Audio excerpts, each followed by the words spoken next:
I did not have sex with that woman. All right, let's do this.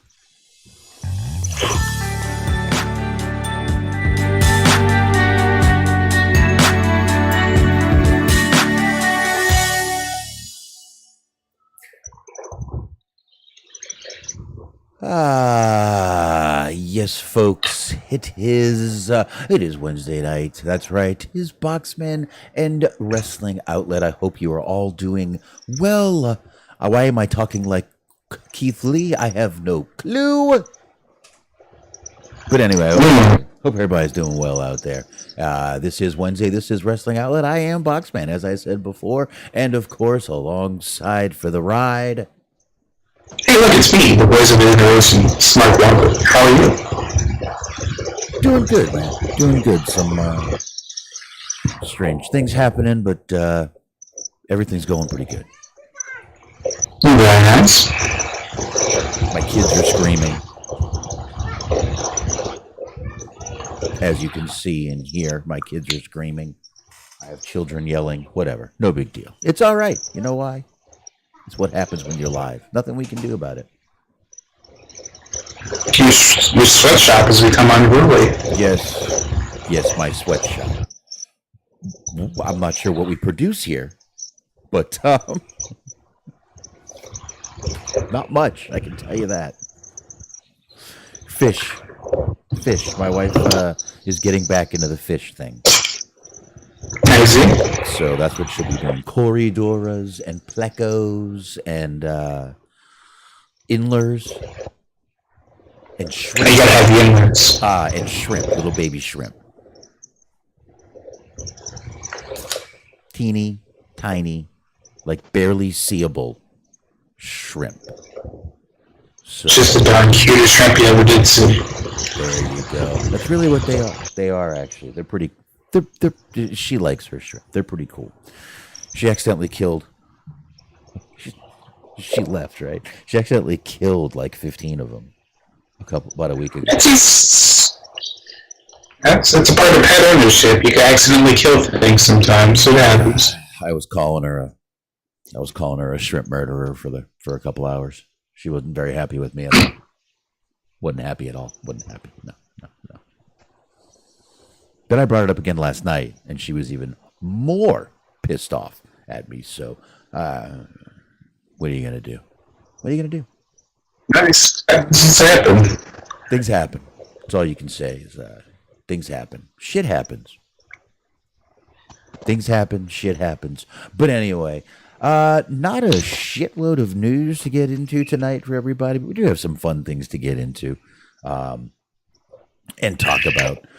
I think we'll get through it pretty quick, actually. We always say that, and then we don't. One funny thing I did see this week was a great picture of Tony Khan. Somebody actually put him in the Scarface picture. It's fitting. I'm sort of seeing people or hearing people refer to him as Snowman on Twitter, and I appreciate that one as well. Well, Ariel Helwani started that off. Because he did refer to him as Snowman. So that was Ariel Helwani's fault. But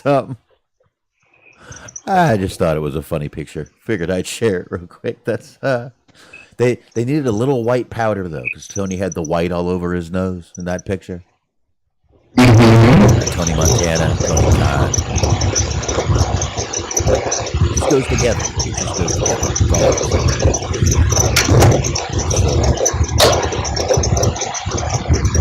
Water rushing behind you?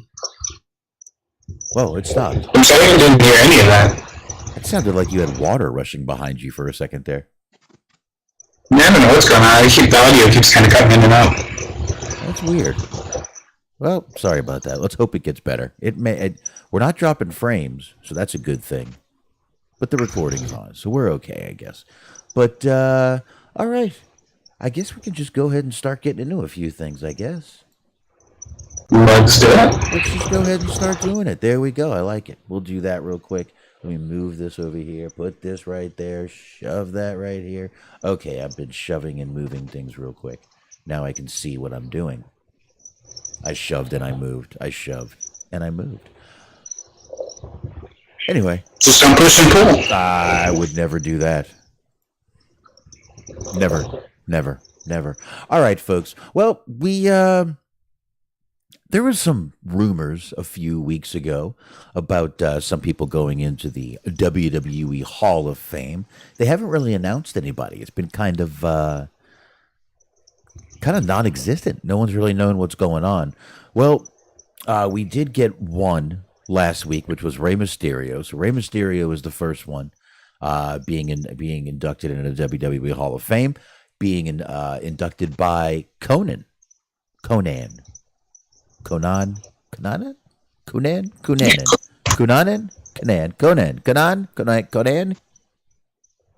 yeah, the video game company. Konami, thank you.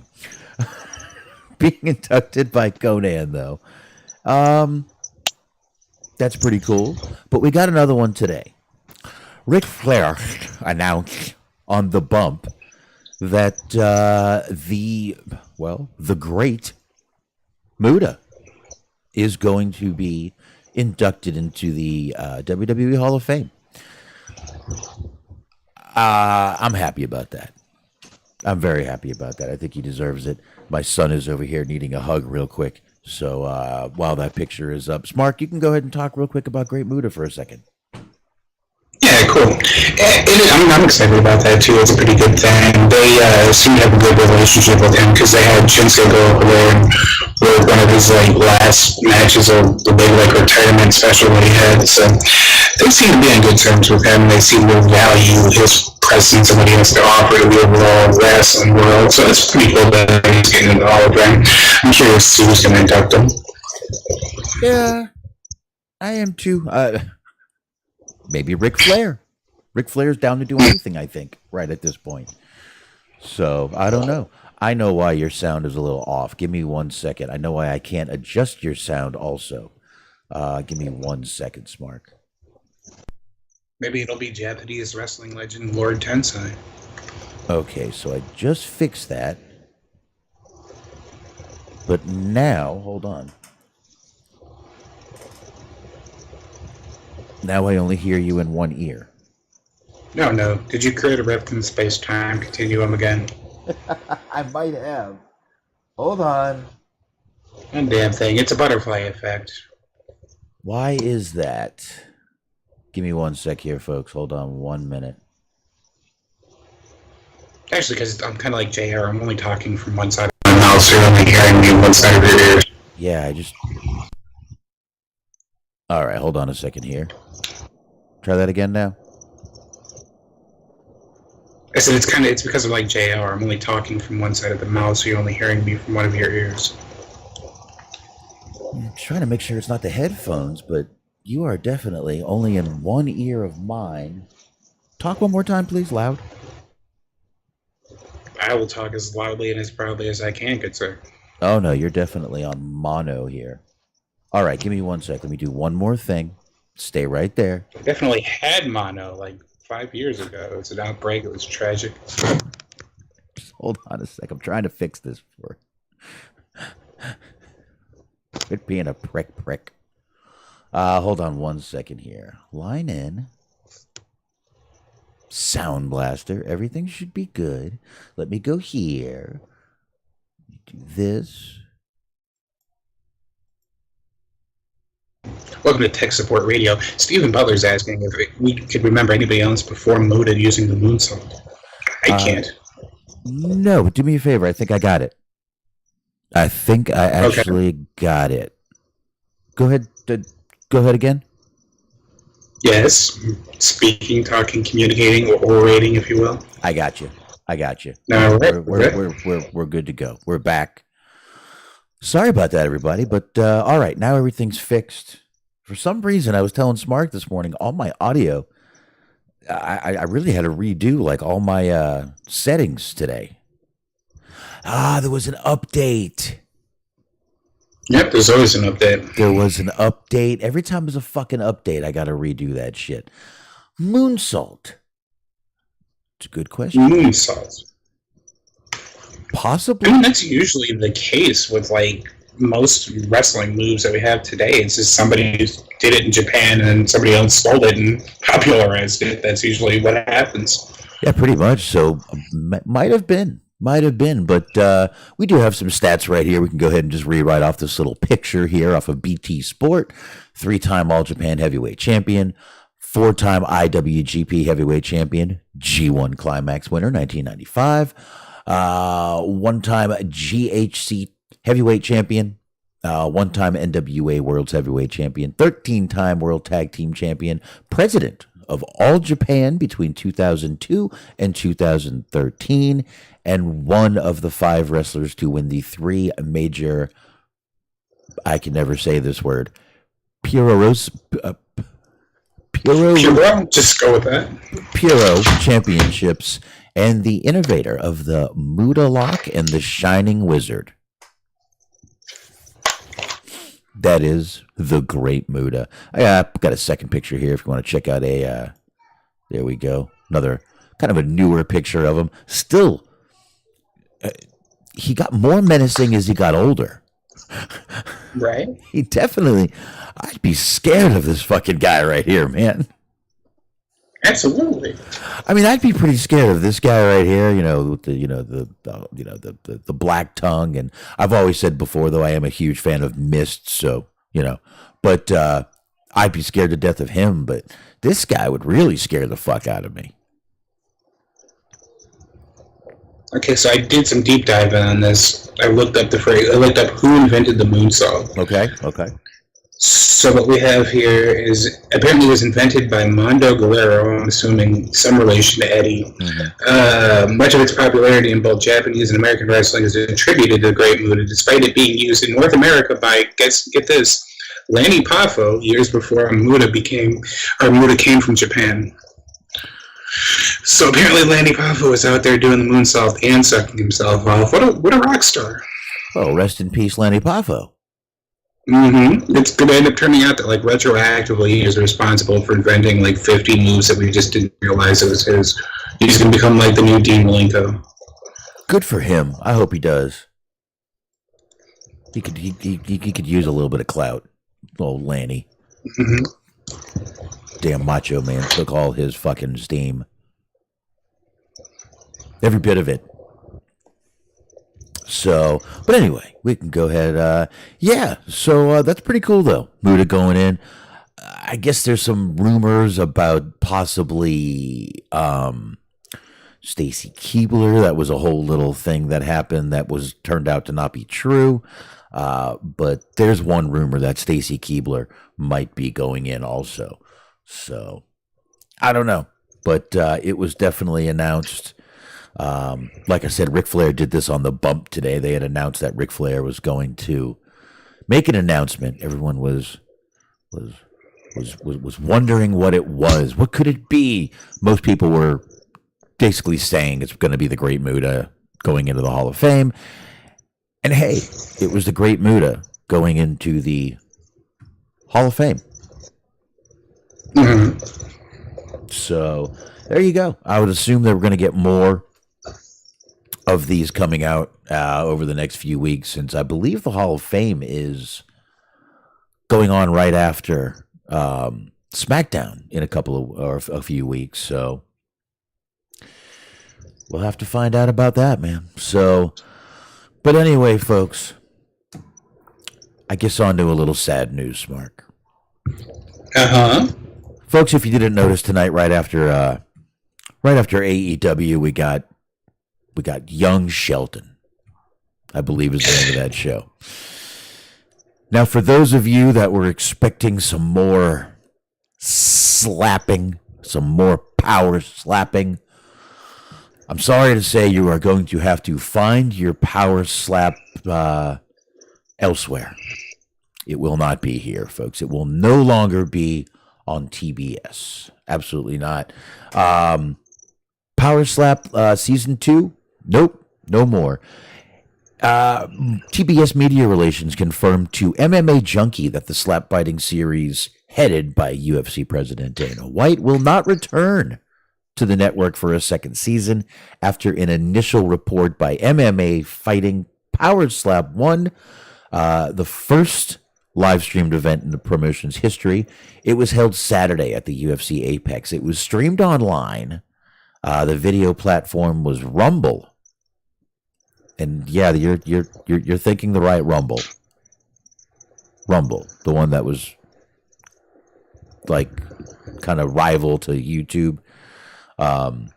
That's the one it's going to be on. He revealed it will be the home of the reality series for the next 2 seasons. So, folks, you can go right there and watch the next 2 seasons. Dana White said, and I quote, "I know the formula for this stuff now," White told reporters at a news conference after the event. "We're going to move fast. I've got a 2-year deal with Rumble and the Abu Dhabi deal. We're still working it out with them, but I'd love to do 2 seasons with them. Do season 2 and season 3 over there." White said the fight numbers on Rumble totaled about 1.1 million views. And the Power Slap video, the one video, actually has over 3 million views on Rumble. So I guess, I mean, put it this way, the first episode right after AEW of Power Slap got 293,500 viewers. So already, just being on Rumble has helped them. I mean, to be fair, I was responsible for 2.5 million of those views. Probably. Yeah, it probably is. Now, the approval by the first of all, they're having a problem getting approved by the Nevada Athletic Commission. This was in October, obviously because of criticism from many health professionals, including, guess who, Smark? Who's that? Chris Nowinski. I'm fucking narc. Called. Can you narc if it's on television? Mm-hmm. This is fucking Tipper Gore of his time, this asshole. Just ruining everybody's fun. Tipper Gore. Exactly. He labeled it sad and exploitation. And he says all those are bad things. I know. And the former NAC chairman, Stephen Klubeck, who actually helped approve the slap fighting, recently told the Associated Press he regretted the approval, called it a mistake, and actually stepped down. Now, they said early to 2023, just remember, only 3 months into 2023. Don't you just have a feeling this guy was told, you put that shit on the air? No. Get the fuck out. You can resign or we'll fire your ass. And let this guy do this to your face. Maybe that's it. Maybe he's going to be an executive with the slap fight championships. There you go. On Rumble. This is just disappointing. I mean, this is why television networks are failing. This is like one of those like one-season wonders that everybody's going to wonder, hopefully, what's going to happen. This it's a firefly of its time. No, this was awful to have. I'm sorry, but this should not be on television. Let me ask you a question, though, Box. Do you think this is going to hinder the development of the Power Slap video game? I hope not. I really do. Now, if it does, don't worry. There's plenty of these games right on your phone. You can just slap the shit out of people. Okay. So, well, I'm hoping that it also doesn't derail the momentum of the Power Slap Fantasy League that I'm in.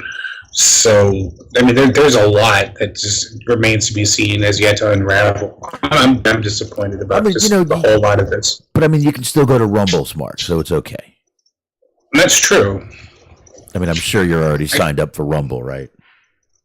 Mm-hmm. Yeah, you get a free copy of Rumble in the Bronx from Jackie Chan when you sign up, so that's pretty dope. I wish. Hell yeah, dude. I was going to put us on there for a while, but there's no way to auto... Like YouTube, we just go on there. We're just auto-saved on there. And even if we didn't stream live on YouTube, we could... what the hell? We could always... I could always do it straight from Spreaker, so... There's no way to just push a button and be on Rumble. I see. So no reason to. It was too much. What do you call that? Work. I understand. Well, I will go ahead and put a call into whoever's in charge over there at Rumble and see if we could be like the lead-in for Power Slap.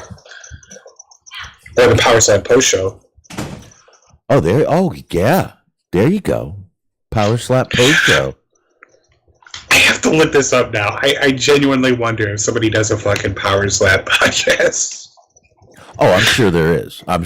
And I'm sure, like you said, there is a... how much you want to bet there's some sort of Power Slap fucking fantasy league out there, too? Probably. I mean, if I thought of it as a joke, that it probably exists in the fucking real world. The problem is everything that people think is a joke now really exists in the real world. If there's a chance for degenerate gamblers to win and lose money on it, it definitely exists. Absolutely. I mean, you never know. You might even be able to start losing money on wrestling matches soon. You never know. Hell yeah. You never know. So, do you know how bad that would be? I don't know why, for some reason, I just like pictured Dave Meltzer on a yacht.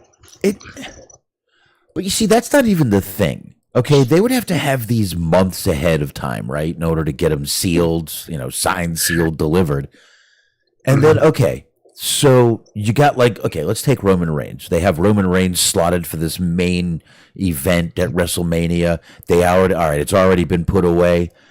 And, God forbid, I hope this would never happen, but he comes out of remission and he ends up with leukemia. His leukemia starts back up again. And he has to take time off again. They can't change those fucking results. There's already gambling odds. They can't change those. Listen, I know boxing. Could have just given the guy a torn MCL. You didn't have to give him leukemia again. I'm just saying. I mean, look, it happened. He was in the middle of it wasn't a great run for us, but he was in the middle of a run, and the guy just had to go away. Mm-hmm. Like I said, I also said, God forbid, and I hope it would never happen, but just, throwing it out there. It was awful. I know it was, but if you could just uncross your fingers when you say God forbid. I can't even cross. It's like, I would never root for that. No, I wouldn't. Roman's been one of the great things on the show that I've been hearing about and seeing and reading about. So, man, he came back and did that quick week or two baby face, and then holy shit, he was fucking on and running from there, man. God, I wish I had any idea what the fuck any of this Keeping It 100 controversy is about, because I just read an amazing sentence from SBC that says Billy apologized for his reports about the pizza party at AEW being something else. I am now getting the idea of WWE spreading the fucking pizza part, a pizza Illuminati rumors or whatever the fuck that were coming out a couple years ago. That there was a pizza place where they were doing weird shit in the basement. Do you remember that? Oh, Pizzagate. Yeah, the Pizzagate thing. Yeah. It's the fucking wrestling equivalent of Pizzagate. It's wild. Right. Well, once you take off the tinfoil hat, it kind of goes away.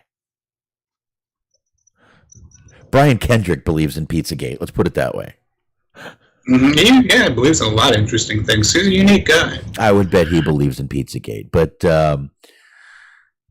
yeah, this is all, like I said, it's that guy, Bill Bahati. I don't even know how to say his name. Bahati, Batty, Bahiti. I don't know how to say his name. It's him, some other douchebag. Disco Inferno got involved, which right then and there, I'm like, okay, I'm done at that point. Yeah, I'm not going to lie, that's what loses me. I have no problem with Conan, but I just don't care what Disco Inferno thinks about anything. Yeah, it's a whole, it's very convoluted. Oh, Bill Body. He calls himself Body. Bill Body. Bill the Body Ventura. Gotcha. Yeah. God damn it, I was a Navy SEAL. This is just wild, though. There's apparently a pizza party controversy. Where? The pizza party at AEW. What? I'm so. You know what? Let's. Tony Khan does seem like the kind of guy that would like reward his employees with a pizza party like they were fucking school children. It's like, if enough people get A's on their test, we're gonna have a pizza party and we're gonna watch The Grinch. I mean, dude, I'm down. Oh yeah. I love pizza and partying and pizzas and partying. I'm down for a pizza party. Absolutely. Any fucking time, I'll pizza party with your ass. Hell yeah, let's party pizza. Pizza party. SBC says pizza is nose candy, apparently. It's a code word. Tony and his pizza, right? Hey, Tony, you want the pepperoni on there?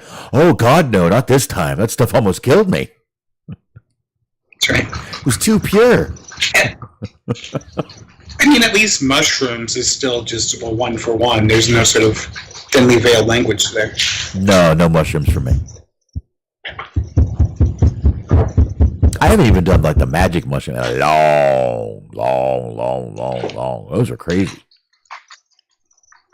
But no. I'm just too old for all that shit at this point.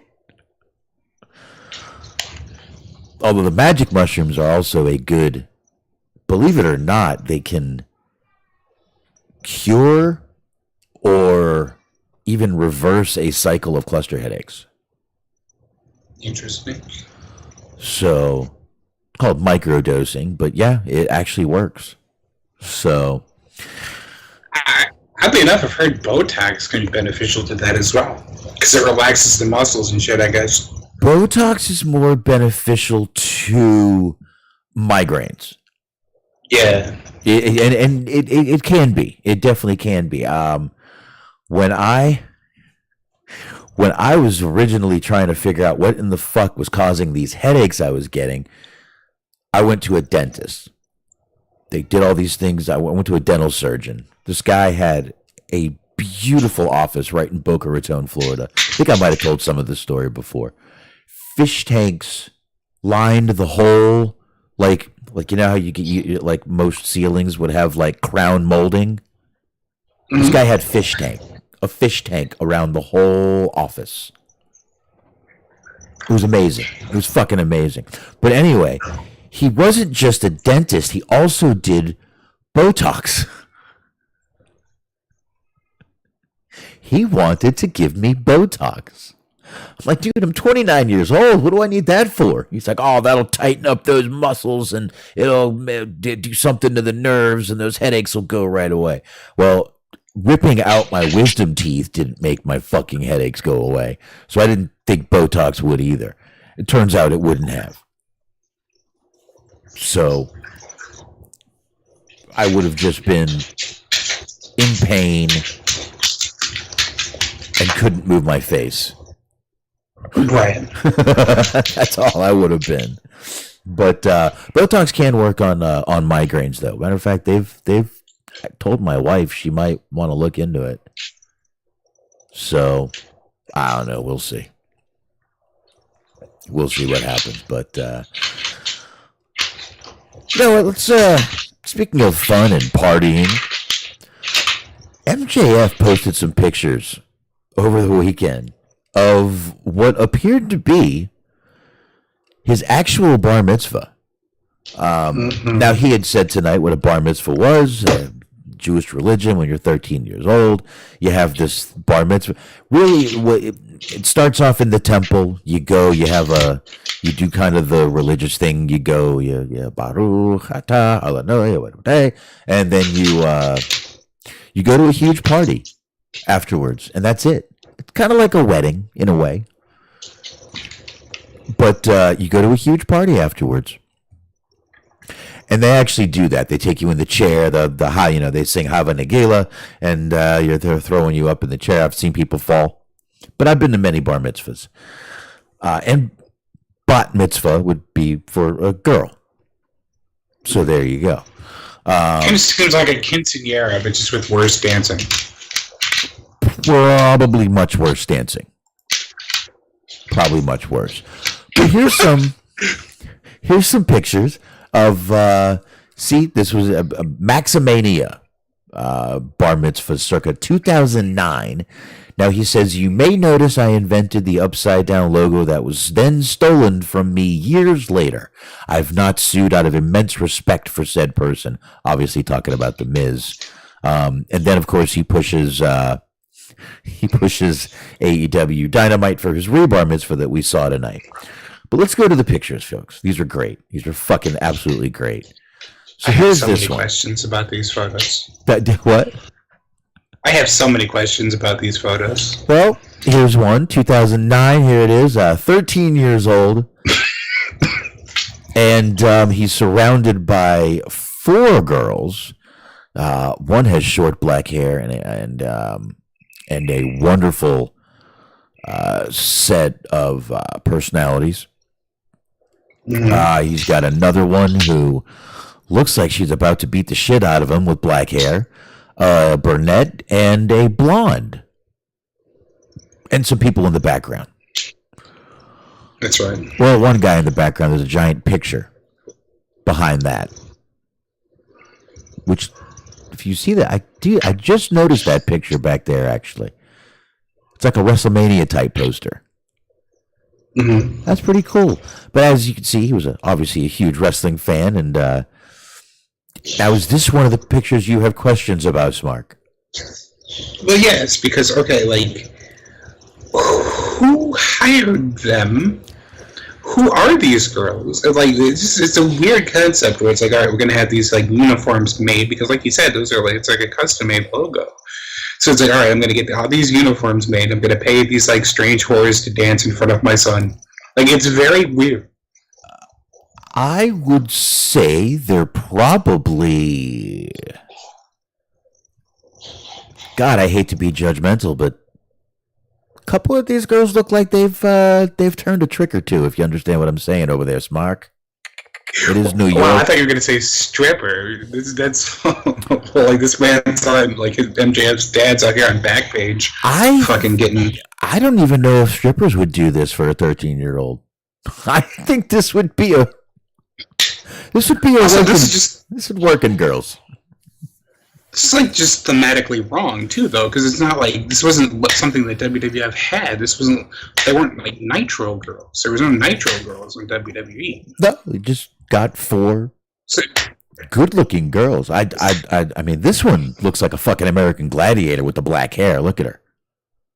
This one in the red, she looks like a goddamn American Gladiator. All of them have very nice flat stomachs. Also, I feel like it's really unfair that they criticized MJF for this, because they're like, none of his friends were there, and it's like, yeah, because Uncle Rob was there. Well, now this isn't the only picture, though. You know that. Not the only picture. You saw that. Mm-hmm. He has friends there. Stop all that bullshit. There's the cake, which is pretty cool. They had Mad Max versus all different wrestlers, Ric Flair, John Cena, Chris Jericho, Batista, Hulk Hogan, Randy Orton, Triple H. Pretty cool shit. And we go to this picture here, which is just him lying on the couch. See, they do like little photo ops with you during these things. It's exactly like a fucking wedding. But I mean, it looks like there were some people there to me. Mm-hmm. Look at that. You got this guy with the fucking saxophone. It could be fucking Bill Clinton for all we know. You got these guys in lucha masks holding up MJF. You got some friends back here. Looks like some family here. You got the guy up here looks like Brandon Fraser about to sing a song. It has to be a missed opportunity here that whoever came up with this had all this money for all these costumes and elaborate cakes and shit, and nobody thought to spring like $200 for Barry Horowitz. I don't know, but that looks like Virgil right there. And you could not tell me that Barry Horowitz would have turned that down.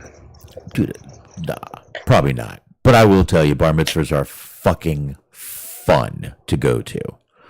But it looked like he had it looks like he had plenty of friends there. And I mean, even the balloons match the WrestleMania symbol. It looks like he had a hell of a bar mitzvah to me.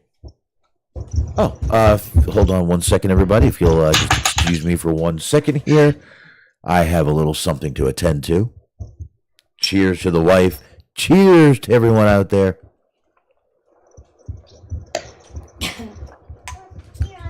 God, I don't like that rum. It does taste like rubbing alcohol. Oh my God, I think I'd rather rubbing alcohol. What kind of rum is it? I forget, like Cayman's Bay or some bullshit. Yeah. I keep telling my wife, if they recommend something to you, there's a reason they recommended it. They're getting a kickback for selling every bottle. Stop doing that. They don't recommend the good stuff. Really, they don't. If they know you're there to spend money, then they'll recommend the good stuff. If you tell them, if they don't think you do, they're going to give you whatever is, they're getting a kickback for that fucking month. I've learned the hard way, you don't go cheap on rum.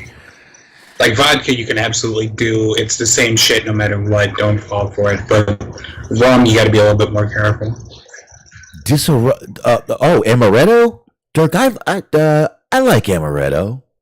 I like an amaretto sour every now and then. It's just really too sweet for me. I like the taste of it, but in order to drink enough of it to get drunk, I would have the most unbearable fucking hangover headache the next day because of all that sugar. Oh, I know. What was it? My friends used to always love to drink Midori. Mm-hmm. You ever had Midori? You've had Midori before? Yeah, the green melon liqueur. Yeah, it tastes great. It really does. It's got a great fucking taste and flavor to it, but same thing. It'll take you a shitload to get drunk. But I've bought it. There was one variant of like sour pucker, like the green apple one, and it was like this it was supposed to be like overpowered pucker. Yeah. So it was like 35% alcohol, which is the same as like Jägermeister and sort of your standard liqueurs. So it was like, it wasn't light. It wasn't enough to get drunk on. Like I drank a bottle of it, and like I woke up like an hour and a half later, and just the most excruciating pain fucking emanating through my head. Oh, God. Yeah, it was probably a fucking sugar. You're lucky you don't have fucking diabetes. Mm-hmm. I'm sorry. I didn't mean to Wilford Brimley you there. So you don't have the right way to say diabetes anymore. Diabetes. It's not the right way to say it, but it's always the most whimsical way to say it. It's the way to say it.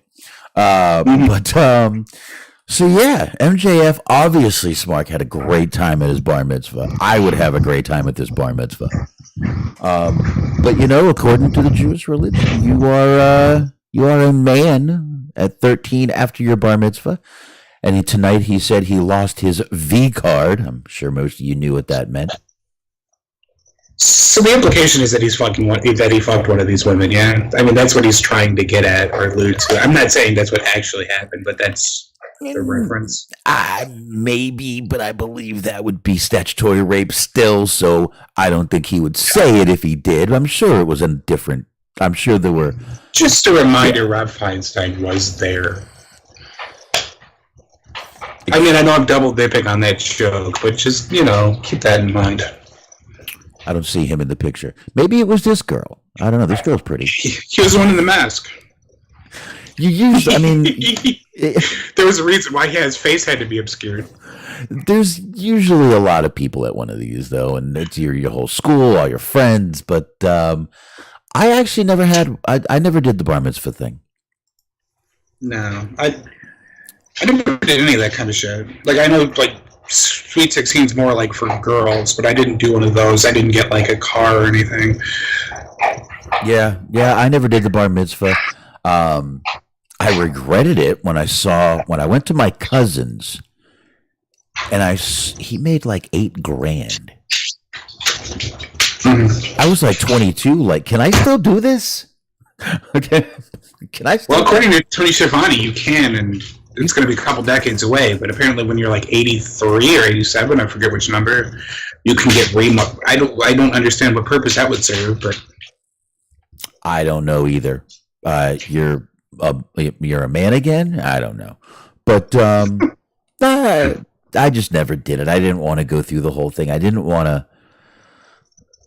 You don't have to remember all the Hebrew. It's all written down. You can write it down however you want to, but I didn't want to go up there. I didn't want to do all that shit. I just didn't want to fucking do it. Yeah. So, but can we just have the party? No. Oh, well, then forget it. So, besides that, I would have been living in North Carolina, and I wasn't exactly liked for being Jewish. As somebody who spent most of my childhood going to school in Tennessee, that does not surprise me at all. I knew literally one Jewish kid the entire time, and I assumed that there was plenty more, but just none of them were vocal about it. When I went to elementary school, there was me and one other kid in my school. There was two of them. I forget. One of them was named. The other one was conveniently named David, and I forget his brother. But David Daskell was his name. I doubt he's listening, but I remember him, and he was the only other Jewish kid. And I would go to his house and spin the dreidel on Hanukkah, and it was kind of a cool thing. But there were very few Jewish families in North Carolina at that time. I mean, they found out my mom was Jewish at the country club, and I mean, damn near banned my parents for it. They found out I was Jewish in 7th grade, and it was the 1 year I went to private school. It was a bad year for me. I've mentioned that on this show more than once, so I'm not going to get into it. But that wasn't a good year for me, 7th grade. Neither was 6th or 8th or 9th or, well, pretty much 1st through 10th grade was just not good for me. But anyway, that's neither here nor there. But Same, but for different reasons, obviously. Yeah, but MJF looks like he had a damn good time at his bar mitzvah. I just never wanted to go through all that bullshit. But anyhow, I'm gonna have to look into that. Like, if I jump ship, would I be able to qualify for one? Because that does seem like it's a good time. I think you can. I don't think there's any real time where they tell you not to do it. So I think you can really do it at any time if you never were. Pretty cool. I'm not sure about you. If you converted, I don't know if you'd just be able to, get all the perks of their religion. But I'm sure we could probably maybe talk about it. Ask Paul Heyman. I understand because obviously they're not going to be able to lift me up from the chair. I understand the logistical issue behind that, but everything else, I've made peace with that. Everything else sounds like a good time. They can figure it out, Smark. They can use a scissor lift. Ooh, that would be so disappointing. A fucking pallet jack. All right, a forklift? That just sounds rude to say to you, and I don't want to. Yeah, it's disappointing anyway. This is fucking scissor lift, a pallet jack, a forklift, just any sort of mechanism that can, hoist a sizable amount of weight. A trampoline. Ooh. With a net, of course. I wouldn't want you getting hurt. Hell yeah. Ooh, shit, now that they got rid of Slap Fight, maybe they can bring Slam Ball back. Dude, I didn't mind Slam Ball. I gotta tell you, that was actually kind of. I'm not the biggest sports fan, but that's kind of fun to watch for me. Yeah, it did seem kind of fun. It was kind of fun to watch. I didn't mind it. I didn't mind watching that shit. I also watched BattleBots after Raw used to come on. Mm-hmm. Yeah, Foley was involved in that for a minute. Yeah, and then it reemerged, I believe, in Jericho. Did Jericho take that over once? Yeah, I think he was involved in it too. I don't remember which order that was in. I know Foley was involved at some point. Jericho was involved at some point. I know it's back now, I believe. I believe that the show is back on air now, I think. So, but the robots now are obviously more complex and badass, but I don't know. They're kind of like video games now. Smark is what they are. Hey, speaking of video games, Smark. Yes. You like that? Did you like that? I hear AEW's having one soon. Well, that's the rumor, Smark. The rumor is they do have a video game. The problem is, coming soon. We don't know when soon is. Fight Forever seems to be wait forever. I don't know when this motherfucker's coming back. I have no clue when it's going to be coming out. But everyone was kind of wondering what's going on, and they've given you a few reasons. The ESRB rating was one of them, but it turns out that might not have been the real reason behind it. It turns out GCW, the promotion that AEW allows Moxley to go work for all the time, and other wrestlers, they've actually filed an extension to oppose the name of the game Fight Forever. Now, the documents have that were filed claim that the two parties are currently engaged in settlement discussions. Here we go. GCW is opposing the name of AEW's upcoming video game. Wrestling Inc. reported Friday. This was last Friday. Obviously, I don't think you guys think this article came out in the future. That GCW filed to oppose the trademark AEW Fight Forever on March 1st. However, it requested a 90-day extension of time to formally oppose. The United States Patent and Trademark Office granted that extension the following day. Now, according to GCW's opposition appeal, they were asking for 90 days in order to investigate and confer with counsel, meaning hire a lawyer, obviously. The tribal council. Oh, right, of course. Everyone, you got to have a lawyer. The document also said that GCW is currently engaged in settlement discussions with the applicant, obviously referring to AEW. Obviously, fans on Twitter started clamoring about this, and Brett Lauderdale, who I believe is I think he's one of the owners of GCW. He is the owner of GCW. He is. I know he's at least one of, if not the owner, that GCW has and never will ask for $1 of Tony Khan's money. I don't think it's money they're looking for. Let me just finish these last two sentences, Smark. Don't lose that thought. Now, GCW did hold a show in 2021 called Fight Forever. It was a 24-hour event. Now, GCW did file for the Fight Forever name last year, but it was a few months after AEW filed for theirs. So, few things going on there, Smark. What say you? Well, I mean, the Fight Forever thing GCW did, like you said, it was 2020. It was during the pandemic. Didn't seem like they really had any sort of gumption or desire to use it, like do an event like that again, or use that name for anything else.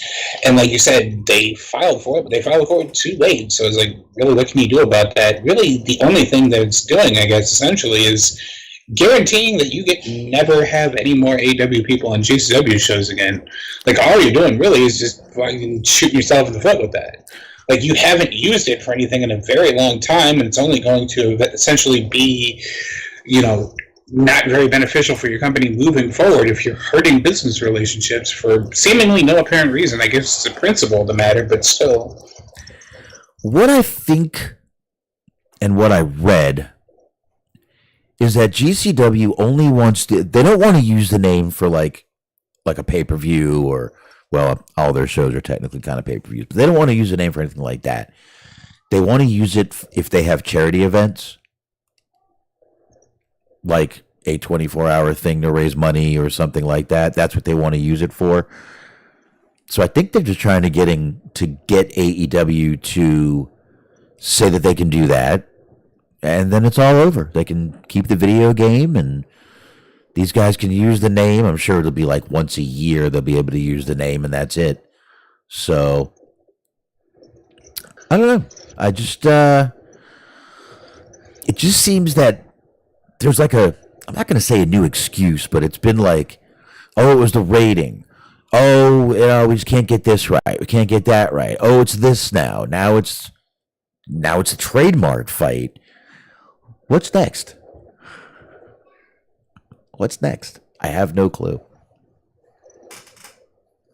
Something's going to. The funny thing is that the longer it takes for this to come out, the like more outdated the roster is going to be. Oh shit! They're comparing you to that guy.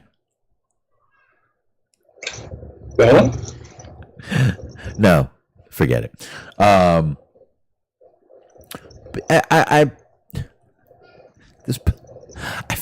I'm not sure who I feel bad here for. I got to be honest with you. I mean, I feel bad for AEW. Their game can't come out. They've probably put bazillions into this. If you read a while ago, I think Tony Khan put like a couple mil of his own money into this video game. And they can't release it for this reason. They can't release it for that reason. Now they can't release it because of the name of the game. It's like, oh my God, let's just change it to fucking Leave Us Alone Forever.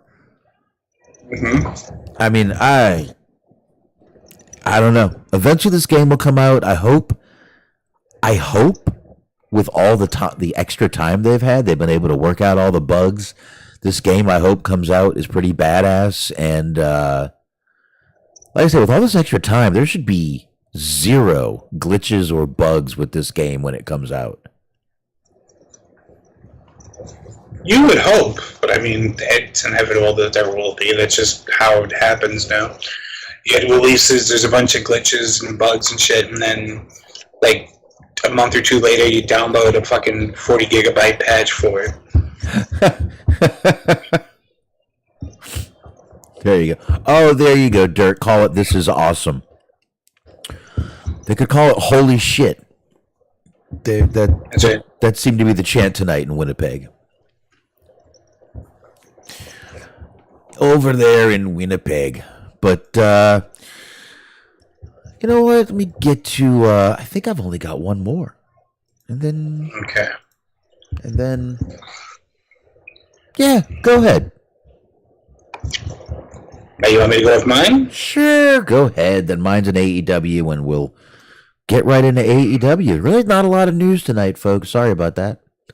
This one's also sort of an AEW one, and I'm sorry, but this is a barrage of bad news of everybody that's still sort of trying to move forward with life after the Power Slap announcement. I hope you are once again sitting down, because Nikki Garcia says the former Bella twins are, quote, not going to AEW. I hate to break the heart of no one who thought that. Nikki and Brie Garcia, they're Hispanic now again, in the wake of yesterday's news that the former Bella twins have left WWE, Nikki Garcia revealed today that the sisters will not be signing with AEW. Gasp. During an Instagram live chat on Wednesday, Nikki addressed having been backstage at the AEW event recently, and this is the part that I love about this. Nikki said, "We are not going to AEW. I know I've seen a lot of that because I think we were just there visiting Renee and Paige." She, copyright infringement on those names too, she continued to explain that they were also backstage at the show so Nikki's son could see her uncle, AEW's Bryan Danielson. So, like, read between the page there, he's basically saying that that's, like, the only time that he wants anything to do with her. Nikki continues, I was like, I haven't had the opportunity to take Mateo, I'm going to guess that's how I pronounce his name, backstage to a wrestling event. And when he knew Uncle Brian was going to be there, Mateo loves his Uncle Brian. Brie and I were like, we have to go see Brian. These kids had so much fun. Yeah, and she tweeted at Britt Baker, so apparently somebody took that as a sign that they were going to go to AEW. But I do think it's funny that, like we were talking about before, like Danielson not liking her or just being like annoyed to be within her presence. And so, like, I like the idea that, like, the only way she can actually communicate with him is to, like, go hound him at work. That's pretty funny to me. Well, let me be the first to say one thing to the Garcias. Thank you. Thank you for not going to AEW. Thank you. Thank you. Thank you. I don't need to see any of these girls anywhere, anytime, any place. I guess they were opening a door, and I mean, and you know, they were opening a door in a video they put out. Everyone's like, "Excuse me, it's definitely AEW. It's the Forbidden Door." Yeah, they've opened their forbidden doors plenty these days. Is that what you think a Forbidden Door looks like? Really? Yeah, these two are fucking forbidden doors. Jesus Christ. So, yeah, I would just like to be the first person to tell the Bellas, the Garcias, thank you. Thank you.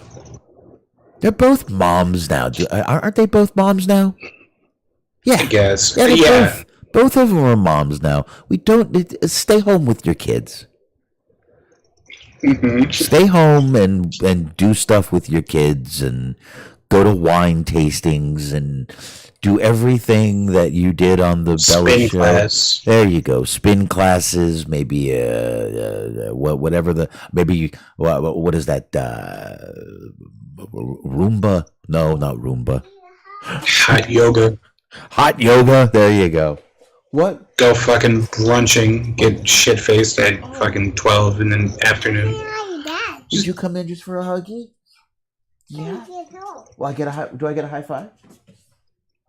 All right. Where are you going? What are you doing? I need a pillow. You need a pillow. She needs a pillow. We all need it.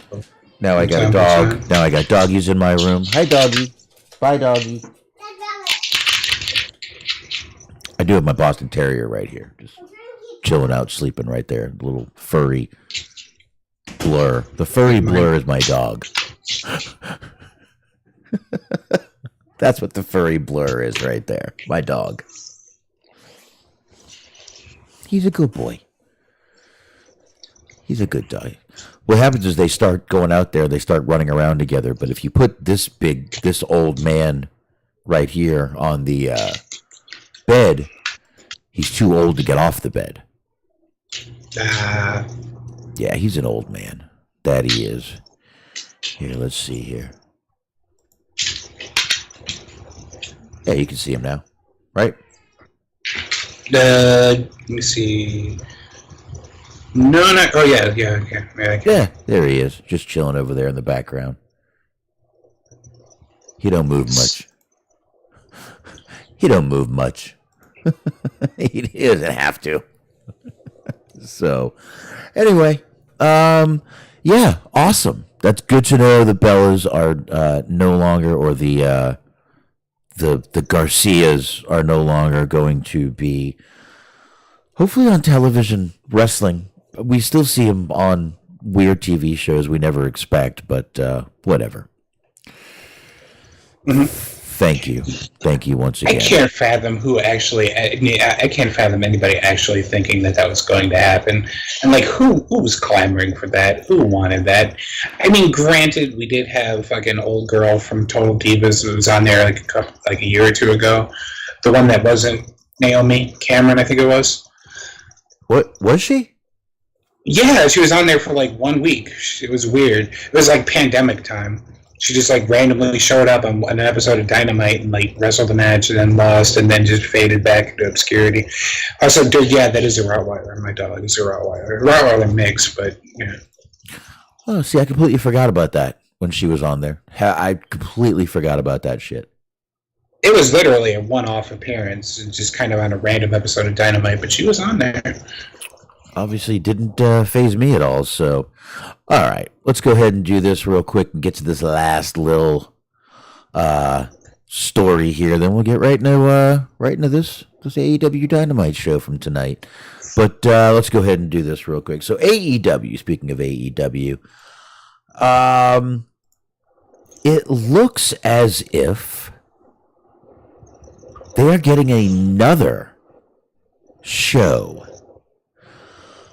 Tony Khan, AEW's owner and GM, has been kind of dropping hints at this for a while, and according to the promotion right now, Warner Brothers is in negotiations to add a third weekly show to its schedule, and I mean this is coming off the heels of this new show they have coming out with this Access. But Andrew Zarian of the Matt Men podcast reports that the company will announce a third TV show. And again, this comes on the heels of the Fightful's report that AEW talent have been told a third show is in the works. In that report, Fightful mentioned that the new show would likely air on Saturdays, and they're actually looking to go in that 6:05 p.m. slot. So, why do I have a feeling this is going to be like a recap show instead of anything that anybody is expecting? I don't know. I don't know. Go ahead. I'm sorry.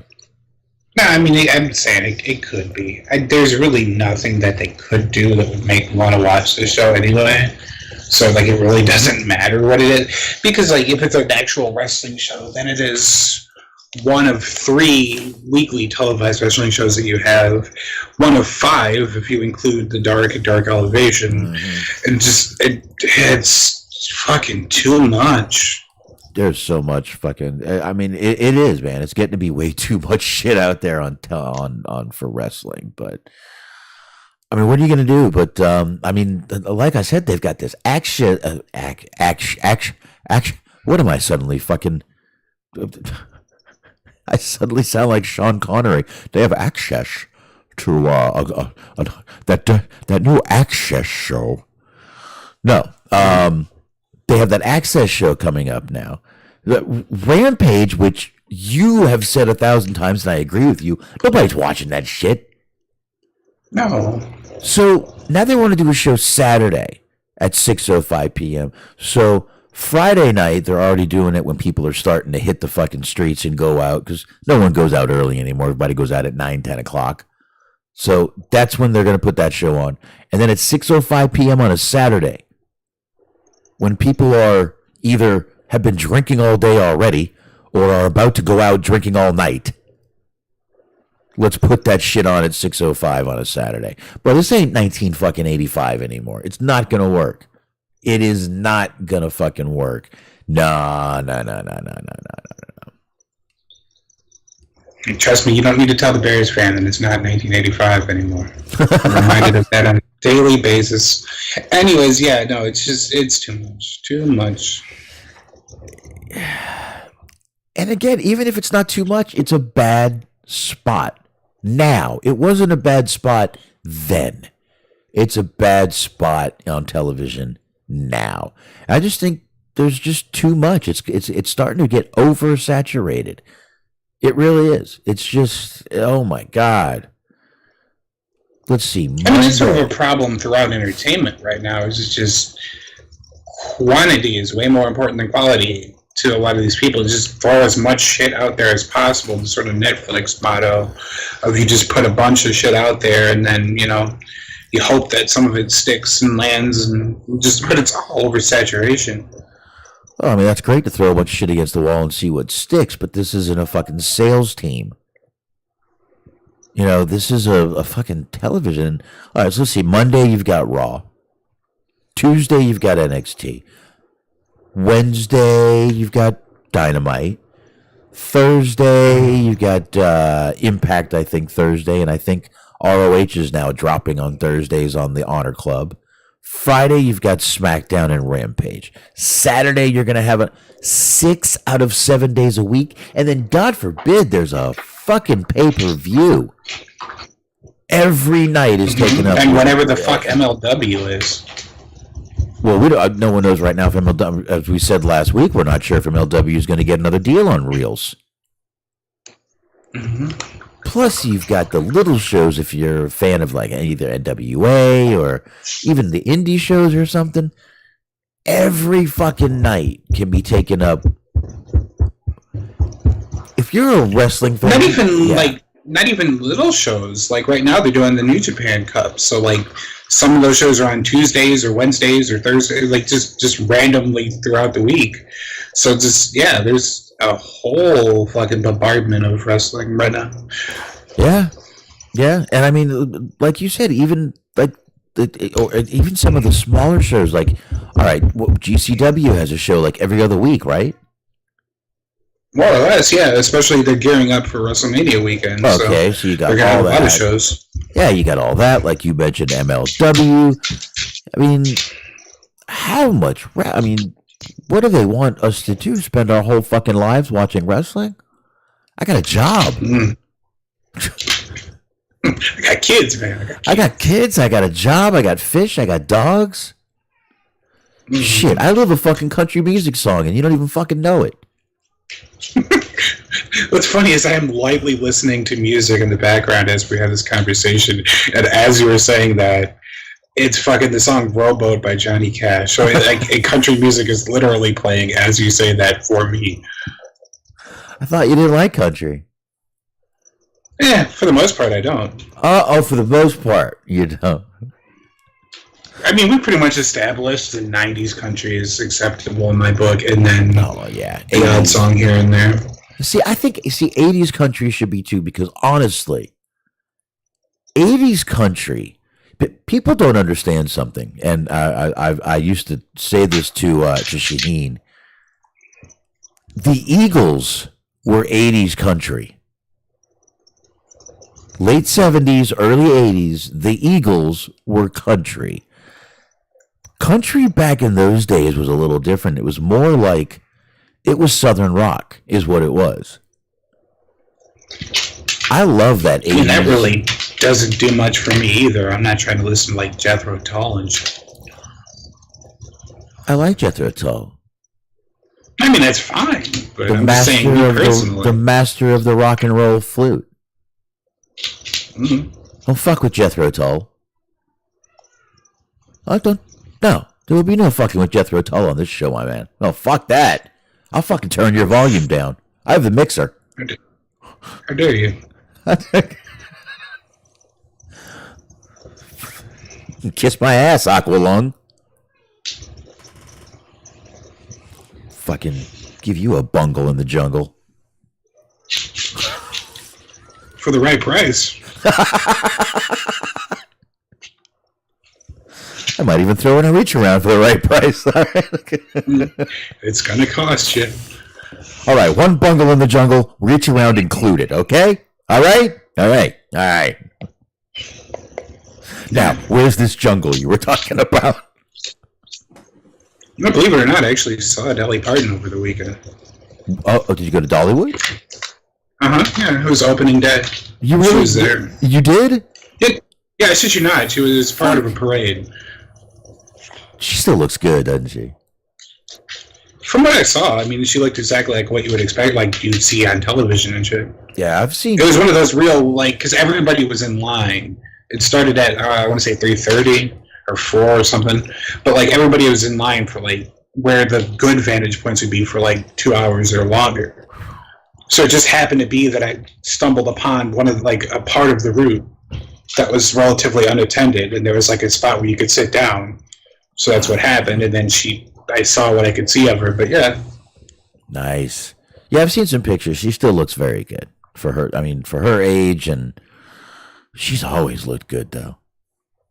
You want to see her in her prime? Watch Best Little Whorehouse in Texas. There you go. See her in some nice lingerie outfits. She was a good-looking woman back then. It's hard to believe she still looks damn near about the same. She's a gilf, dude. She's a gilf. All right. It's a wonder it's a plastic surgery, and she does not shy away from that fact. She has openly admitted to having several procedures done. She's not trying to hide it from any. No, but hey, gilf. Which, I mean, fuck it. You got the money. Why not? And she hasn't gone overboard. She doesn't like have these, overly giant, inflated, pumped up lips. She doesn't have a fucked up nose. She hasn't gone overboard with it, in my opinion. Right. But that's cool, man. You went to fucking Dollywood. That's awesome. Yeah, me and a couple of different members of my family are season ticket holders, so we go periodically throughout the year. And I mean, you do like the rides and shit. Yeah, some of them. Like, I gotta know. Are you a roller coaster kind of guy? They have an indoor one there that's pretty cool. For the most part, like I like stuff like the Scrambler and stuff that is not too fucking crazy, but yeah, they have an indoor coaster in there that's pretty cool that I go on. All right. See, I'll pretty much ride any of those fucking carnival rides, or fair rides, or Disney rides, or theme park rides. I'll ride any of them. I don't give a fuck. For me, it's less of like a fear of height situation and more of like, for a while there, it's just like, I don't know if logistically this is the best idea of like, do I meet the requirements of like, because like there was that guy, I forget who it was, like his name or whatever, but there was a teenager who, those rides where you go up in the air and then it just drops you back down as quick as possible and that's it. Yeah.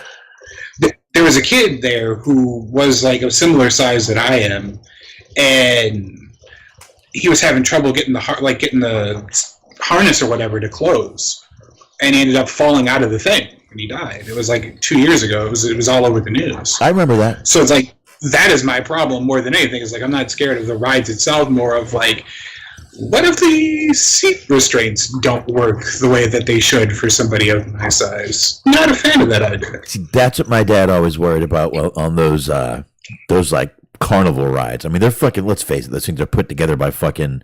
Now they're put together by fucking crackheads with cotter pins. Back then, they were put together by fucking drunk cokeheads with cotter pins.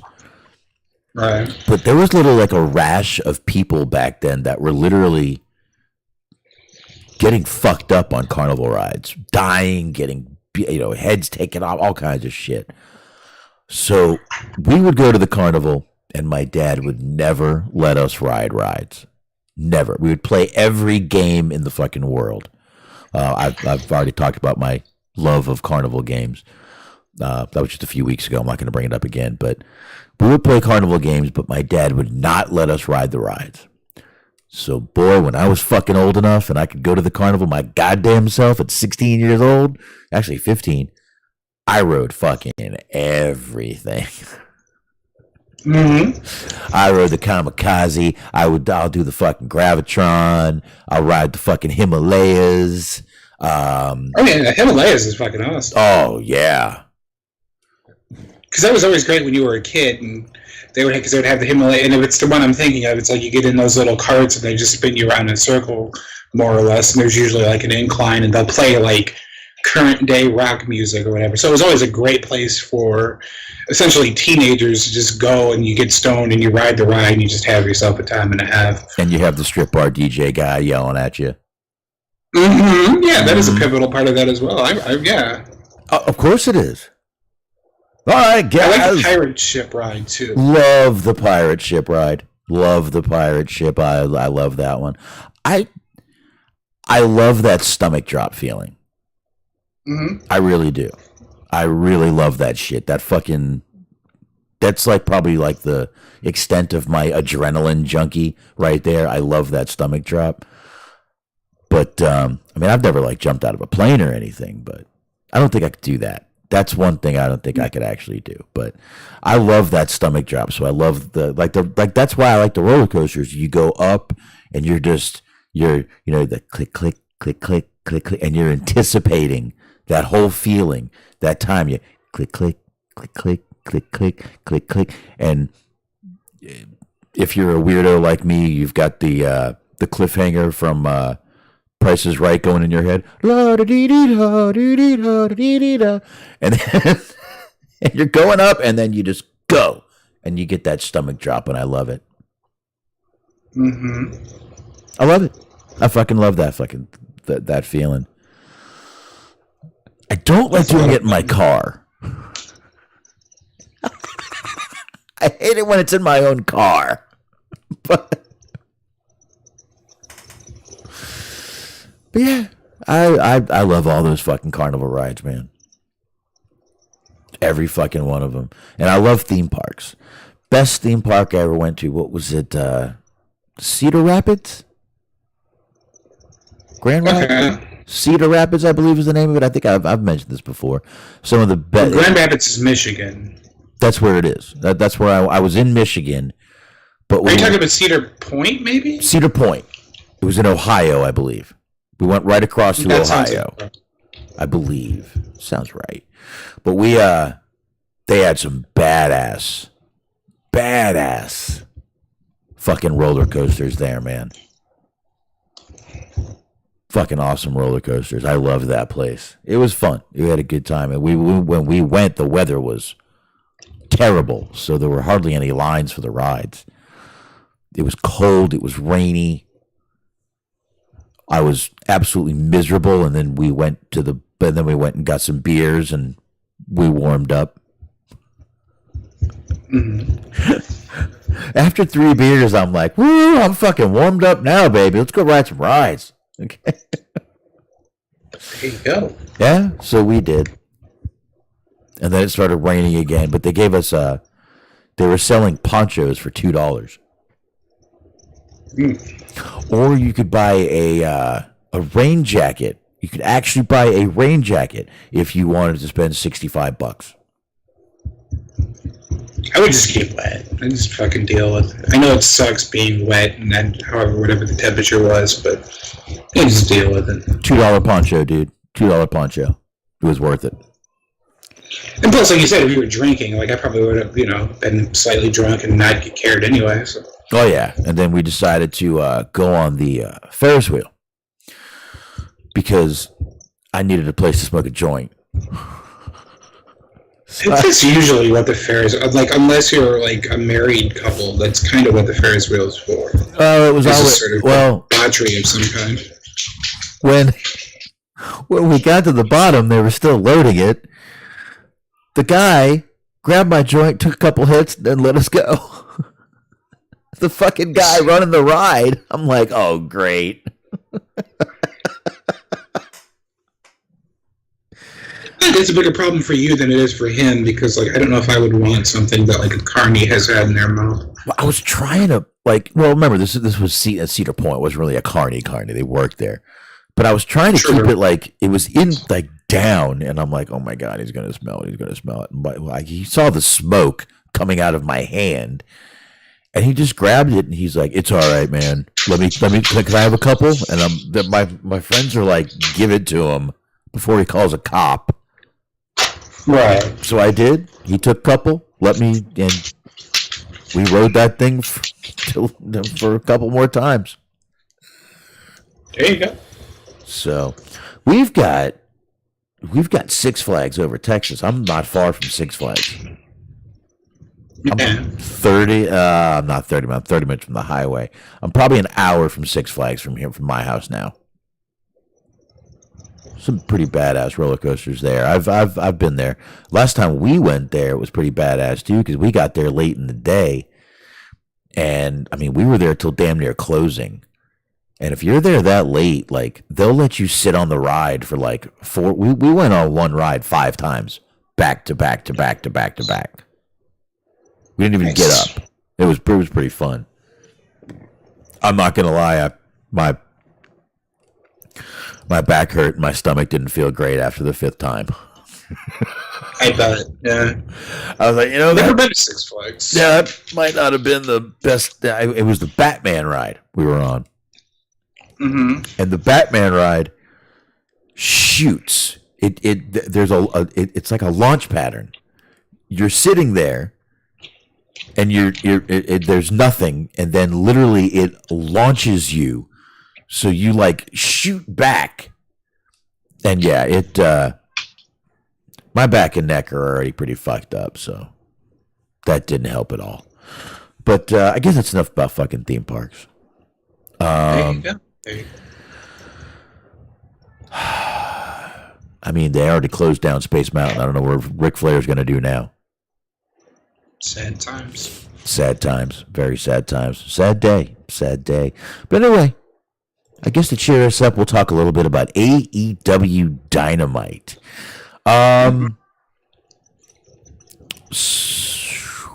Decent show overall. I really didn't think tonight was that bad of a show. There was some fun stuff I thought on tonight's show. There was some bad, which I'm sure me and Smark will definitely get into some of the bad stuff on this show. But there was definitely some good stuff on this show. Now, they were, again, this was AEW. They were out of Winnipeg, Manitoba, Canada. And I did read over on the Dirt Sheet Radio that Sarah Stock has signed to be an AEW producer. Now, we all know she was an NXT trainer for a while. There she is right there in NXT. But she has gone on to be a producer for AEW for a little while. People were saying, oh, it's just in Winnipeg, but it doesn't seem to be. It seems like she is on board. So, quick congratulations to Sarah Stock. I just wanted to start off with that. Yeah, that's pretty cool. Yeah, I think that's a good get for them, man. They, I haven't heard of them having any women producers yet, so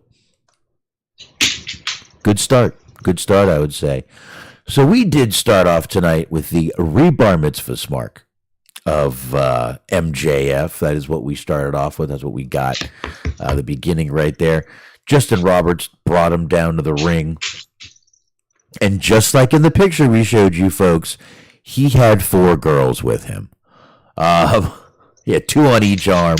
So here's the thing with being with bar mitzvahs and 4 girls. Mm-hmm. But anyway, he came down. He's got his yarmulke on.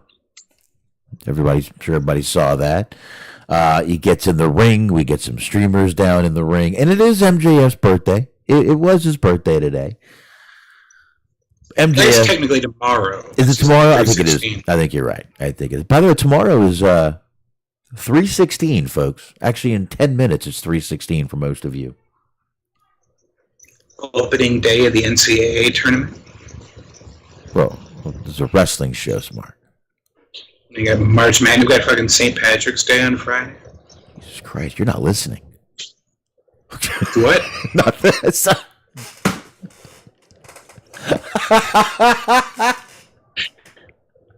I love that one. That's a classic. Anyways, yeah, I know. It's a 3:16 Stone Cold Day. That was dad joke bad, and I can't stop laughing that you went for that. It's a tried true joke in my family. Just anytime somebody complains that somebody's not listening to them, you're just obligated to look up and say, what? Oh, shit. Okay. So, we're doing that. MJF starts the celebration. A bunch of guys come down and do the old Hava Nagila, like I said, with the chair. They lift you up. They almost dropped him in the right that in the could have gone on for 5 more minutes, and I would have loved it. It was fucking awesome that he did that. It's also like incredibly. It's unexpected that he's like somehow managing to use being Jewish to get heel heat in 2023, where you're like supposed to be more tolerable. He's still sort of using that as a way to get heel heat, which is wild, but he's getting it. It's working for him. Because I think I thought anti-Semitism was okay. Wait a minute. Sorry? I thought anti-Semitism was okay. What happened? No? Okay. Depends on who you are, I suppose. I mean, I'm put it this way. I've been called a kike before on Facebook, turned in the person, and guess what? That's not against Facebook standards. I apologize if you want to keep bringing up. No, it wasn't you. It wasn't you. I didn't turn you in for that, Smark. I let it go. It wasn't that you turned me in for. No. It wasn't that. It wasn't that. I reported it, and literally Facebook told me this is not against our community standards. Wow. I was baffled. God damn it! I kept the fucking picture. I took a picture. I was that baffled. I believe I kept the. I'm not going to fucking go through all that. But I seriously, they told me it was not against Facebook standards. I have been fucking banned from Facebook numerous times for posting like photos I stole from Chelsea Green's OnlyFans, but they're going to leave fucking anti-Semitism. Like that is a weird bar. Mm-hmm. It is a weird precedent that they're setting over there. Dude, I had FWO, Fat World Order, on there. I got kicked off for showing a fucking nipple. Mm-hmm. But hey, if you feel like calling me a kike, that's not it's not against Facebook standards, folks. Just so you know. Ooh, it's like my wife was reading my mind. So just have that. Oh my God, she read my mind twice. She even brought me peanut butter whiskey, and my daughter's in here. Look at her ears. Hi, you got your earrings in. Yeah, I take a picture of earrings. It's mirror. Really? Whatever that was. I have no clue what you just said. I took a picture and I looked in the mirror. Oh. Cheers. And cheers. Peanut butter whiskey, folks. Cheers. Oh, that nasty rum is gone. Oh, I left a little. The rum is gone? Mm-hmm. We drank more last night than we was. Yeah. We did. We drank that whole bottle? Almost. Because it was only 2.5 shots left. No wonder I woke up feeling like shit this morning. She said she was pretty like Grandma. She is pretty. You're pretty like Grandma? Yeah. Grandma would have just literally... Grandma might have died of cuteness when you said that. I'm going to post that on Facebook. Okay. I will say that's it's less favorable for me when I tell girls that. It doesn't have the same result as just, hey, what's up? You're pretty like Grandma.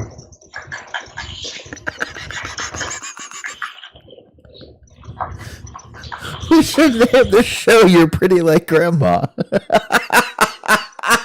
No, we won't. We won't. And then you ask them if, you can interest them in a pearl necklace, and that's when you feel the one that breaks the pepper spray. Well, of course. I mean, it's... And then you actually give them a real pearl necklace, and you're like, you totally misunderstood, and then they feel bad. Mm-hmm. But anyway, Bar Mitzvah. You were saying that they almost dropped him, and I did see that, but yeah. Okay, so let's forget about the anti-Semitism. Let's just move on from that, Smark. Sure. But yeah, they did almost drop him once. Now, here comes literally middle of this thing. We get Jungle Boy Jack Perry comes out first. He doesn't get a word out, and we get Sammy Guevara, then Darby Allin. So we've got everyone out there. Sammy Guevara basically kicks it off. I got to say, I thought this was probably the best Sammy Guevara promo I've ever heard. I liked it for the most part. Like, the emotion was there and everything, but I wish he literally said in the promo that he got signed to be a job guy, like, to be the job guy for the Inner Circle. Yeah. And I was like, why do you have to do that? Like, can you just not point out that what I'm watching is fake while I'm watching it? Like, everything else was great, but if you could just not point out the fact that it's like, I was supposed to be a jobber. Like, God damn it. Why? But this like, everything else was fine, though. I get it, and I get where you're coming from, but this is supposed to be the promotion that's not insulting your intelligence, that is geared towards the smark, if you no pun intended, or maybe a small one intended. This is geared towards the smart fan, the guy who knows. And again, they're trying. They're supposed to be the not insulting your intelligence promotion. Which is why they didn't want to do a GM or an authority figure, because they thought it insulted the fans' intelligence. They know better.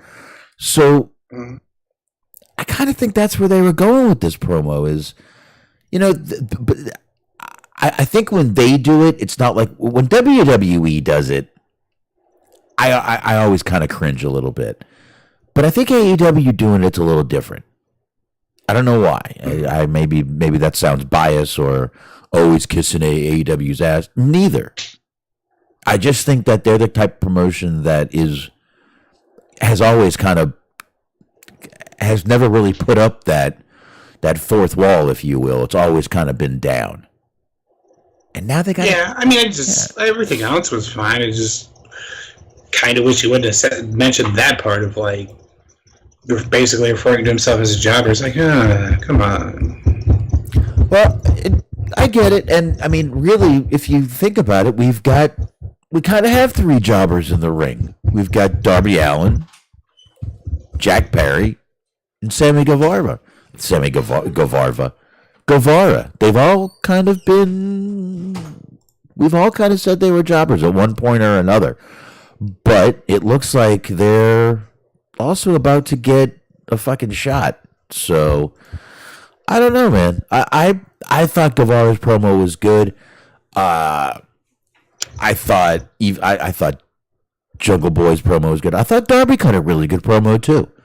Actually, I was really impressed by him. I thought that was the best promo he cut too. Other than just he needs to take a little time to breathe. Because he was very passionate, but just there was a couple of times where you could just hear him run out of breath. It's like everything else is great. Like the delivery is great. Like the emotion's there. And like I was actually genuinely like getting a chuckle out of him making fun of people bitching on Twitter about not getting what they want.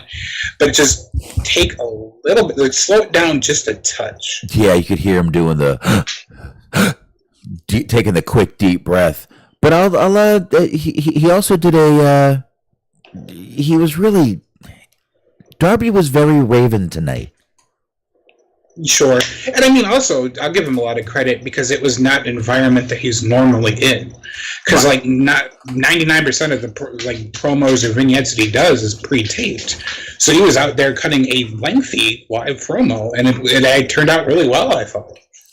And he also had to sit there and look at MJF in a Burberry suit with a fuzzy Burberry hat. Mm-hmm. And try to keep a straight face. Yeah, that couldn't have been easy. No, that could not have been easy.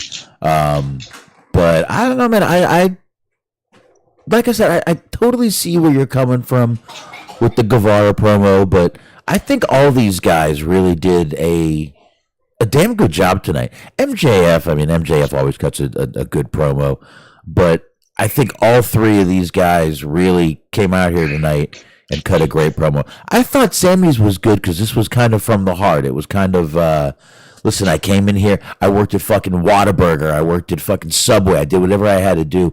Yes, we've heard this promo from Sammy before in a way, but I don't know. I thought it really fit tonight, and I thought all three of them went out there and just kind of let it out, and I thought it was a good kickoff to the show. Sammy's in a weird position because like that promo was oddly like kind of face-ish, and like I feel like he can cut a good face promo, but then he's also like sort of as a person kind of unlikable because he starts a lot of shit and he runs his mouth off. So it's like the energy is there to do good face promos, but like you're also kind of a dickhead. Like it's basically like it's the Will Ospreay situation where it's just like you can be a face, but like you're also kind of a jerk. Well, he's got that punchable Miz face. Mm-hmm. Like, you just want to hate the guy because he's just got that fucking punchable face.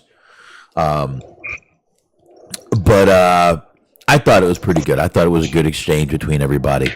And MJF ended up with his face in his cake. Mm-hmm. That's how we ended up that segment. Fucking black pepper. Chris Jericho, after that, we saw was honored by the Premier of Manitoba. I did not know there was a premier. I'm assuming that's kind of like the mayor. I'd assume. I'm not really sure what happens in Canadian government, so I'm not sure of the. If Steve Butler was in the chat, he could tell us what they're kind of equal to in America. Steve, if you're in here, I actually don't have it pulled up. So if you're in here, let us know.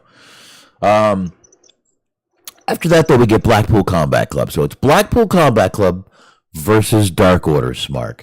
And Smark, boy, if Tony Khan wasn't pandering to the Canadians, they even brought back Stu Grayson for a night. Mm-hmm. Yep, that's what they did. The crowd did love them some Stu Grayson, but they brought back Stu just to pander. And good match as it was going. At one point, I believe, I'm not going to lie, I walked away, but I believe Hangman got knocked out by the ring bell, right? I believe so. Moxley grabbed it. Aubrey wasn't watching, which was a kind of a theme tonight. Aubrey wasn't watching a lot of anything. And he's on the ground outside the ring, and he looks pretty fucked up. And then you get Dark Order. They go in and they're all over fucking, Blackpool Combat Club. And it's really just kind of, for a few minutes there, it was just a big clusterfuck. But Grayson and Uno came in.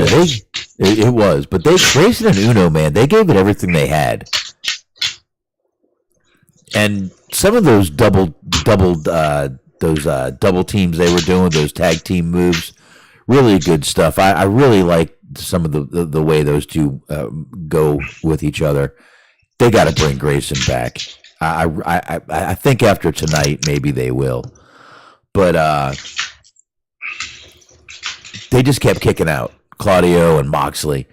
And then Claudio, Smark, I don't know if you caught this, but Claudio threw, with Grayson's help, dude was like 20 feet in the fucking air. Mm-hmm. He could have grabbed the golden life ring. The golden life ring he could have grabbed. And for the European uppercut, and then that just kind of brought Moxley. Moxley sinks in the rear naked choke.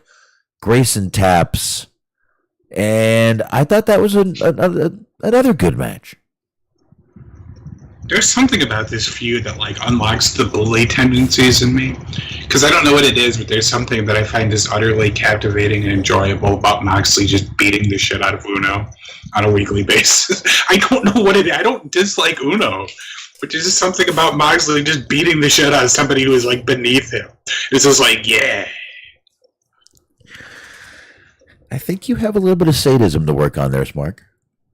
Mm-hmm. That's okay. That's all right. That's all right. So, Smark, we get this video with Juice Robinson.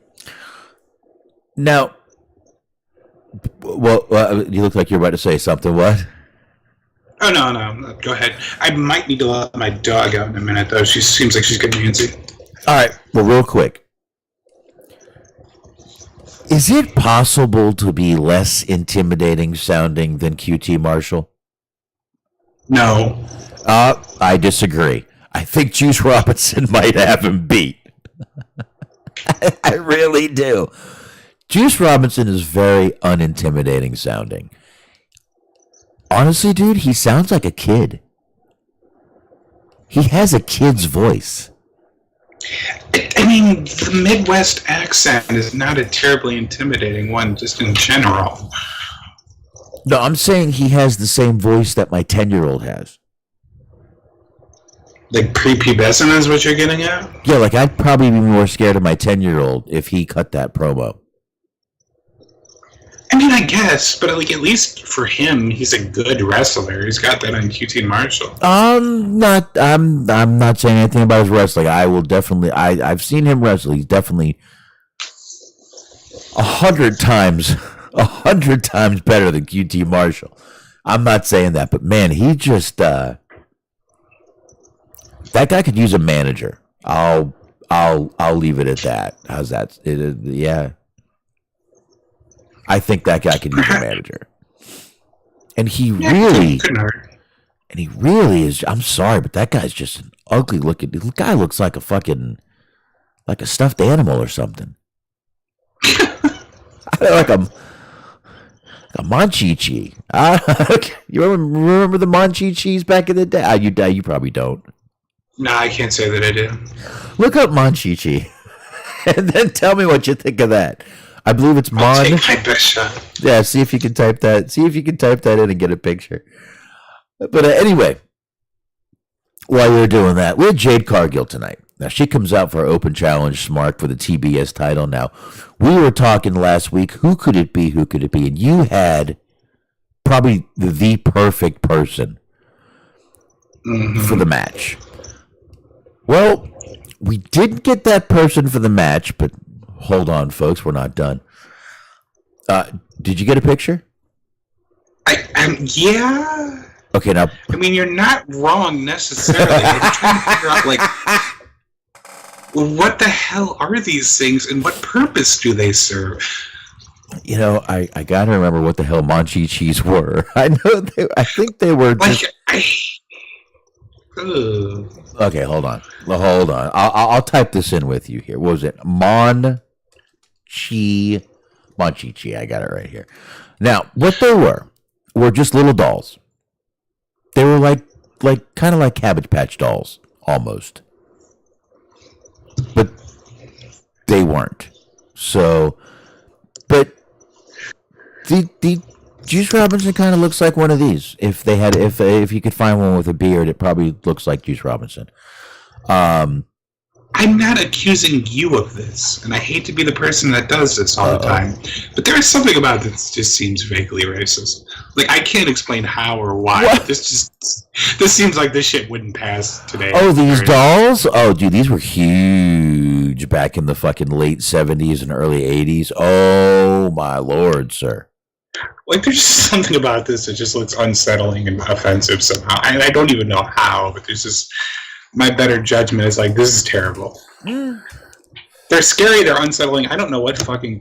what are they supposed to be? Like, I guess, like, half human, half monkey? But why? Pretty much what they were just...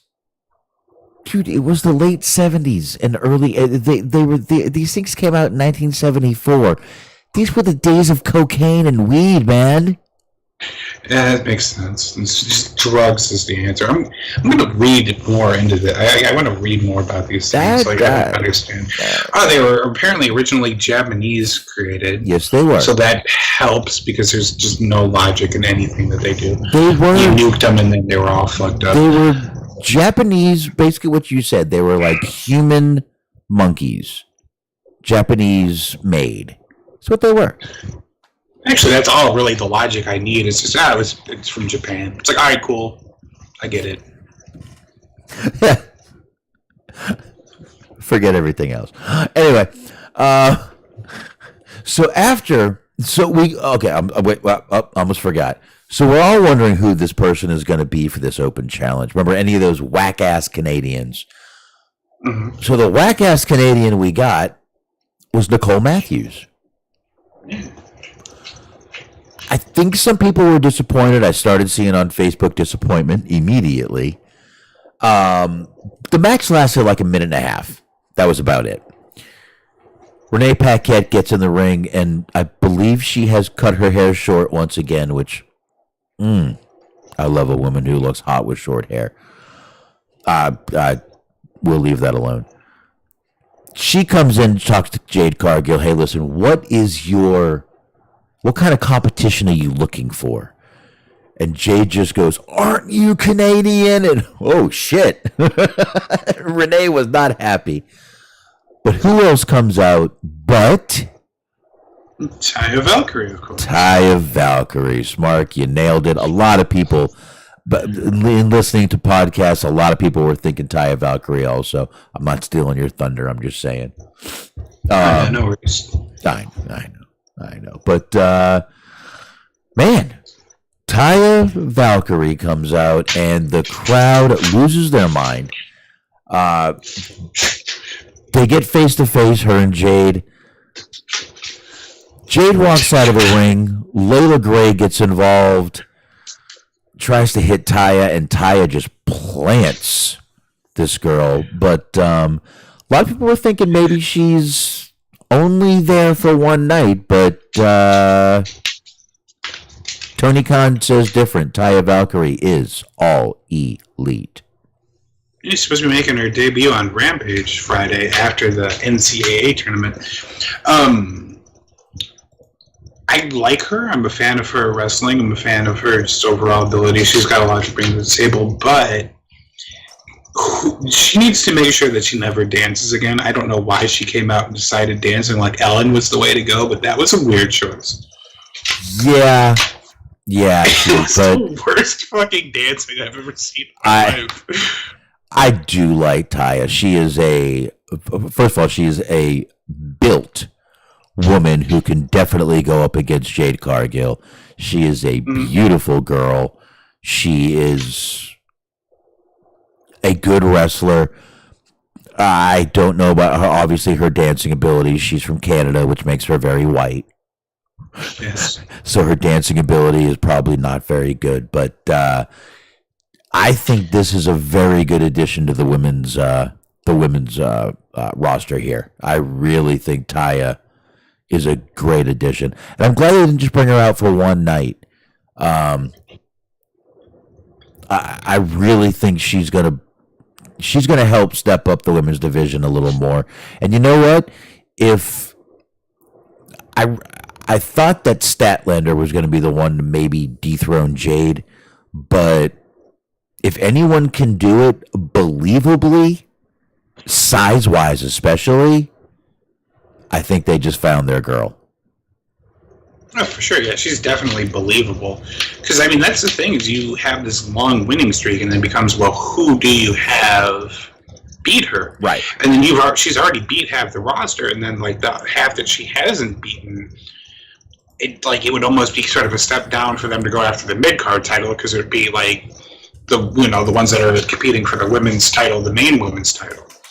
So it's like this kind of answers all the questions, and it's sort of perfect for it. Is somebody who she hasn't faced before, somebody who is the same size as her, more or less. And this is somebody who's believable in that role of being able to potentially beat her if that's the route they decide to go now. Yeah, I mean, she's 54-0, so yeah, like you just said, she is going through the roster, and who's going to beat her? No one has beat her. Who is going to beat her? So, yeah, they need some new blood in there to... Yeah, I'm not saying Taya's going to beat her right away. I definitely see... If they're smart, this could be...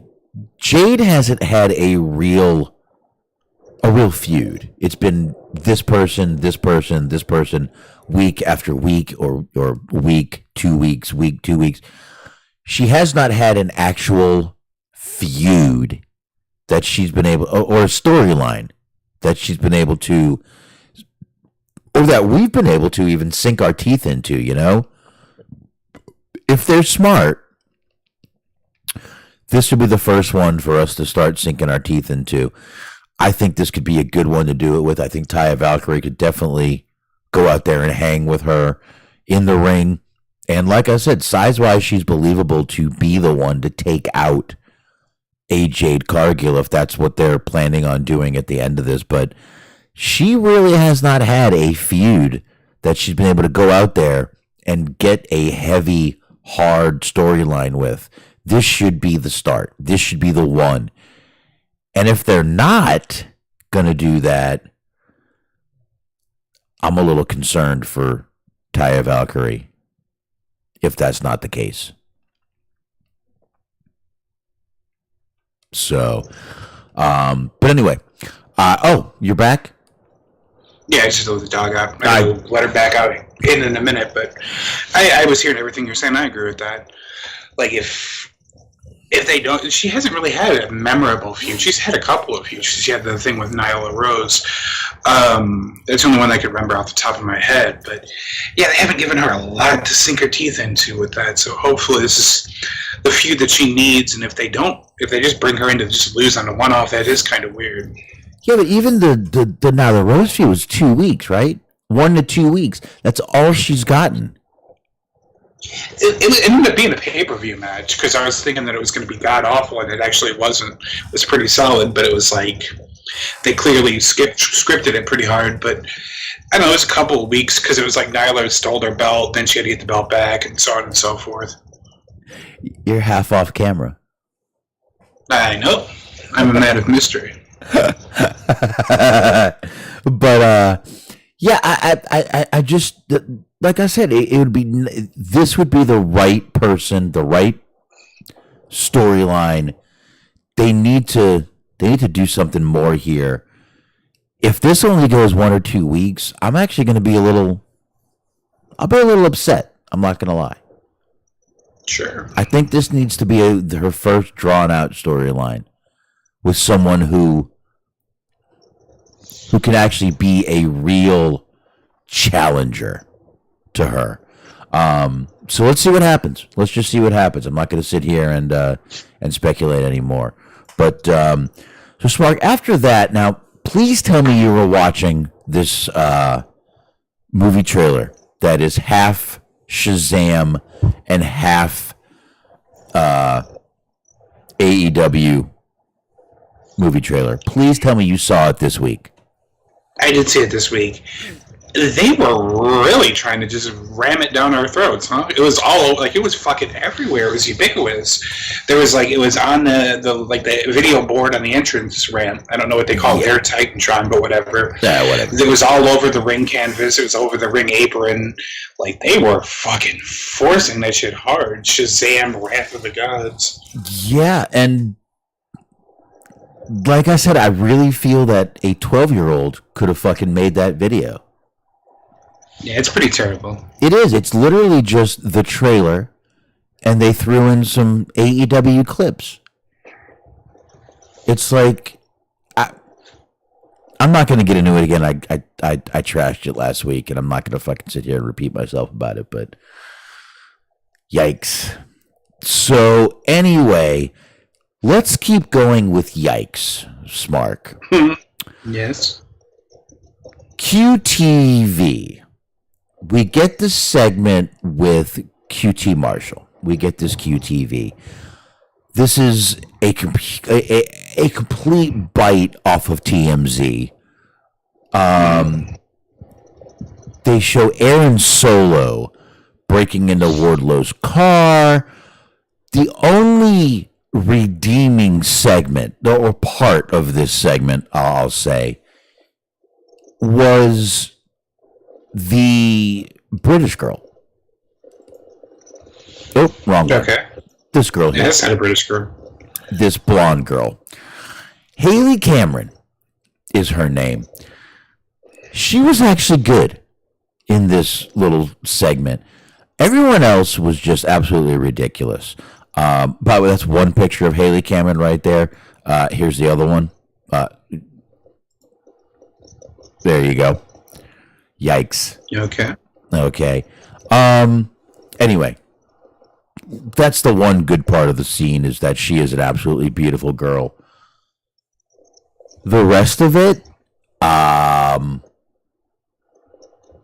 what's a word past like worse than awful? QT Marshall. Okay. There you go. There you go. 2 words. It was Marshall-esque, I guess. This is just bad. This is It was just fucking terrible. Thank Like this was some shit that Vince would think of. Like yes. It's a reference that is like 5 or 6 years past its prime. Like that TMZ show has been fucking in syndication for like a decade at this point. It's an old reference. It's not funny. It's not interesting. It's not good. It's not anything of any sort of positive adjective that I could think of. It fucking sucked. And we thought it was going to suck last week, and we were right. It sucked this week. I didn't expect it to be this, but what we did get fucking sucked. Dude, you just totally, completely like parallel thought me right there. This is exactly something Vince would think of at the time it happened. Fucking 5 years too late. You are 100% right, dude. That is exactly what I was thinking when I saw this segment. This is like way too late. What is happening? Why are we doing this? And then Will Hobbs with the little sign off was just this whole segment. I don't want to sit here and fucking trash this whole segment, but it just wasn't good. This is not going to last long. If this goes any more than fucking 3 weeks, I'm not going to be happy. Because, I mean, when we saw QTV, I don't know about you, but I was thinking, okay, maybe they're going to do like a GTV where they're going to be like backstage and catch people doing this and I get this is kind of going to be like an updated version because now we have TMZ that does stuff like that, but if you're gonna have something that's kind of like old school like that, especially when you have Dustin there that knew what GTV really was, could this not have been better? I honestly thought it was supposed to be bad on purpose, but like, why would you do that? But yeah, I mean, anything with QT Marshall's not going to be good. No. There is no redeeming quality to this man. Like, I'm sure he's a nice guy or whatever, like off camera, but He doesn't have a good look. He's not a good wrestler. He's not a good promo. There's nothing about him that makes anybody want to watch wrestling or any TV show. And it's so bad that I don't even want to change the channel because I don't want to use that energy on him. Like, I just want to stare straight forward until it's over. See, and this segment was not supposed to be bad, I don't think. I think the acting was purposely supposed to be bad because it's TMZ-esque. But I don't think the segment was purposely supposed to be bad. I think the acting was purposely supposed to be bad with Aaron Solo and all this bullshit. But... And I think that's a problem, too, is if I'm watching this and thinking, is this supposed to be bad on purpose? That's not the reaction that you want. Like, I can't imagine that anybody like this. Oh, I'm certain people like this. I'm sure they did. Caveat, I did not include the what culture guy as a person. Because he'll somehow think it's the greatest thing ever. Like, I don't understand. But I do understand. He's a wrestler, too. He's trying to get a job. But Dave Meltzer might like it, too.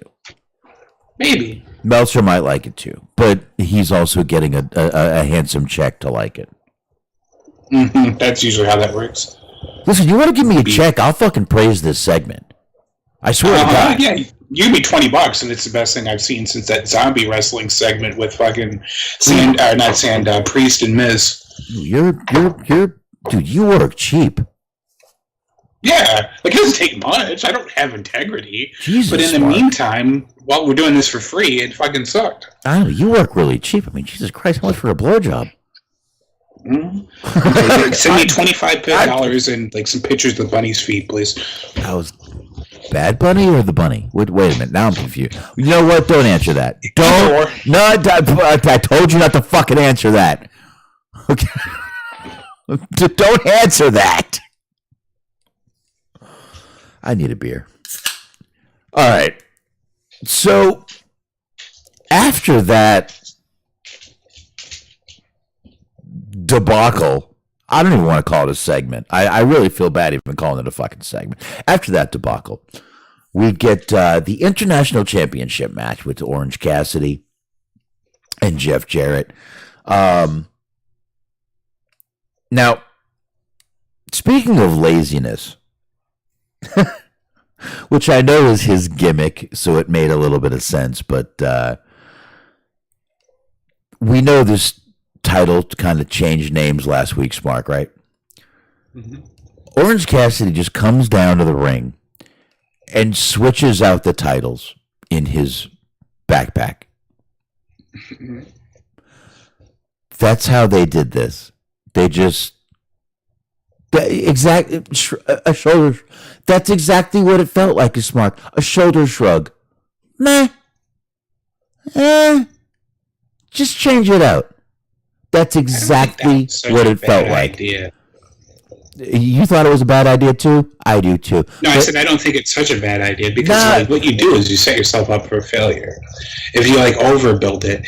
Because like you remember when they had it's Raw, so it's not the same. But you remember when they revealed the fucking red Universal title, where it was like there was all this pomp and circumstance, and you had Mick Foley come out and he takes the little fucking curtain off or whatever it is, and it's the fucking hideous title, and everybody's just dead silent.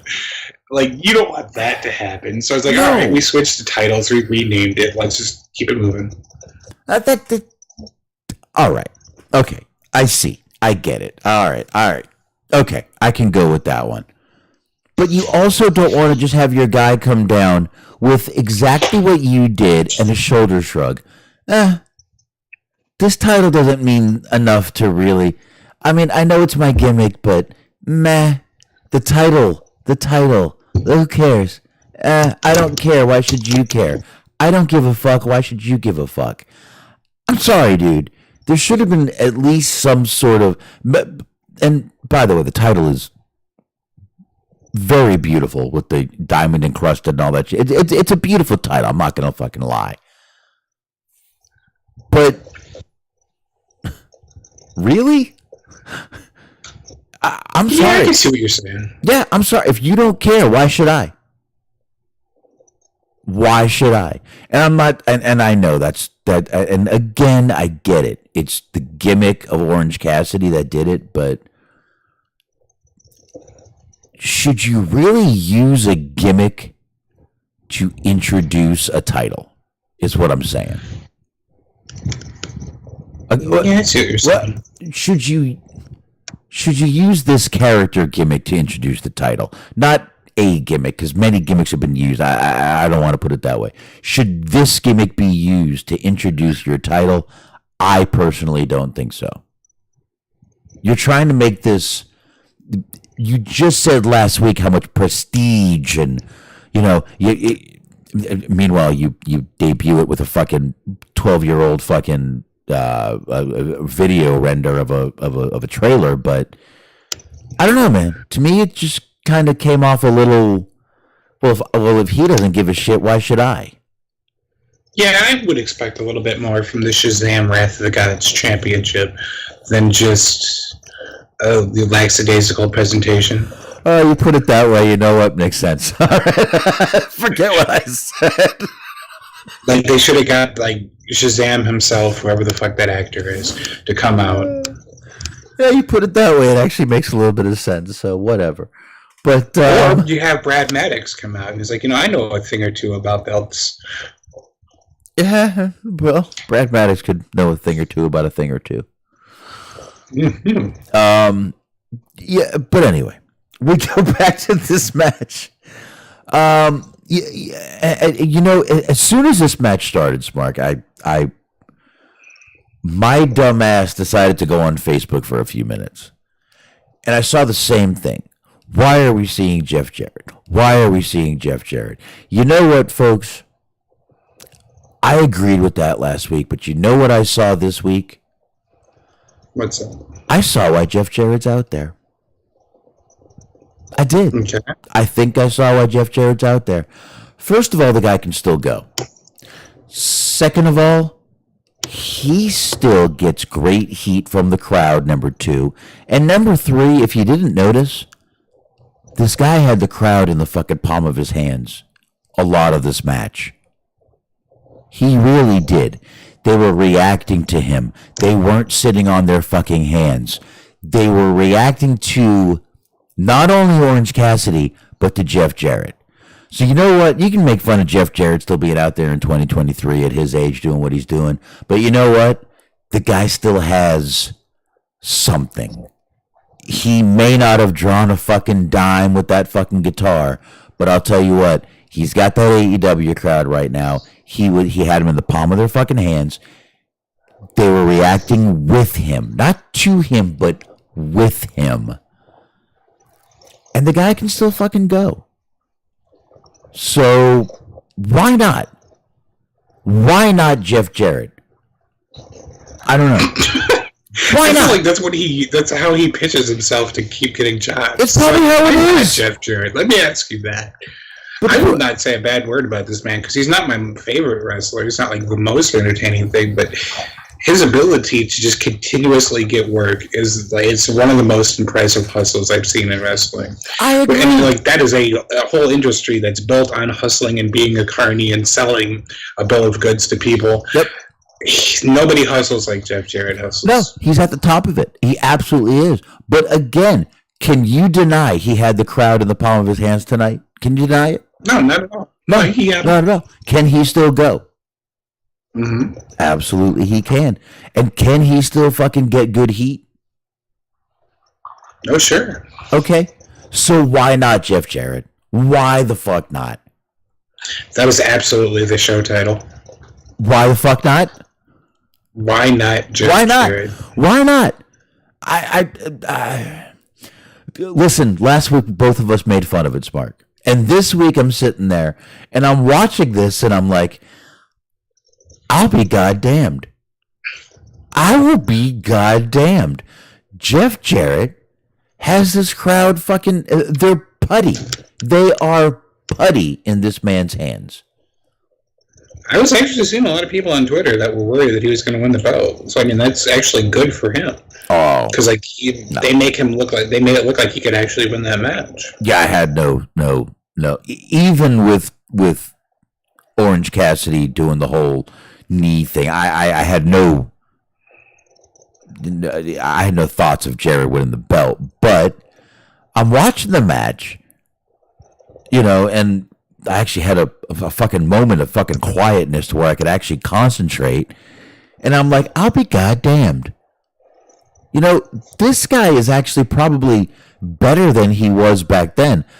Because, let's face it, he really, I mean, he was still a good, decent back then, but I forgot who said it. Jeff Jarrett, broke 10,000 guitars, never drew a dime. Now, I'm not saying he drew a dime tonight, but I'm saying he definitely, there's a reason Jeff Jarrett was always out there and was always in the mix and was always there. Because he could fucking do what he did tonight.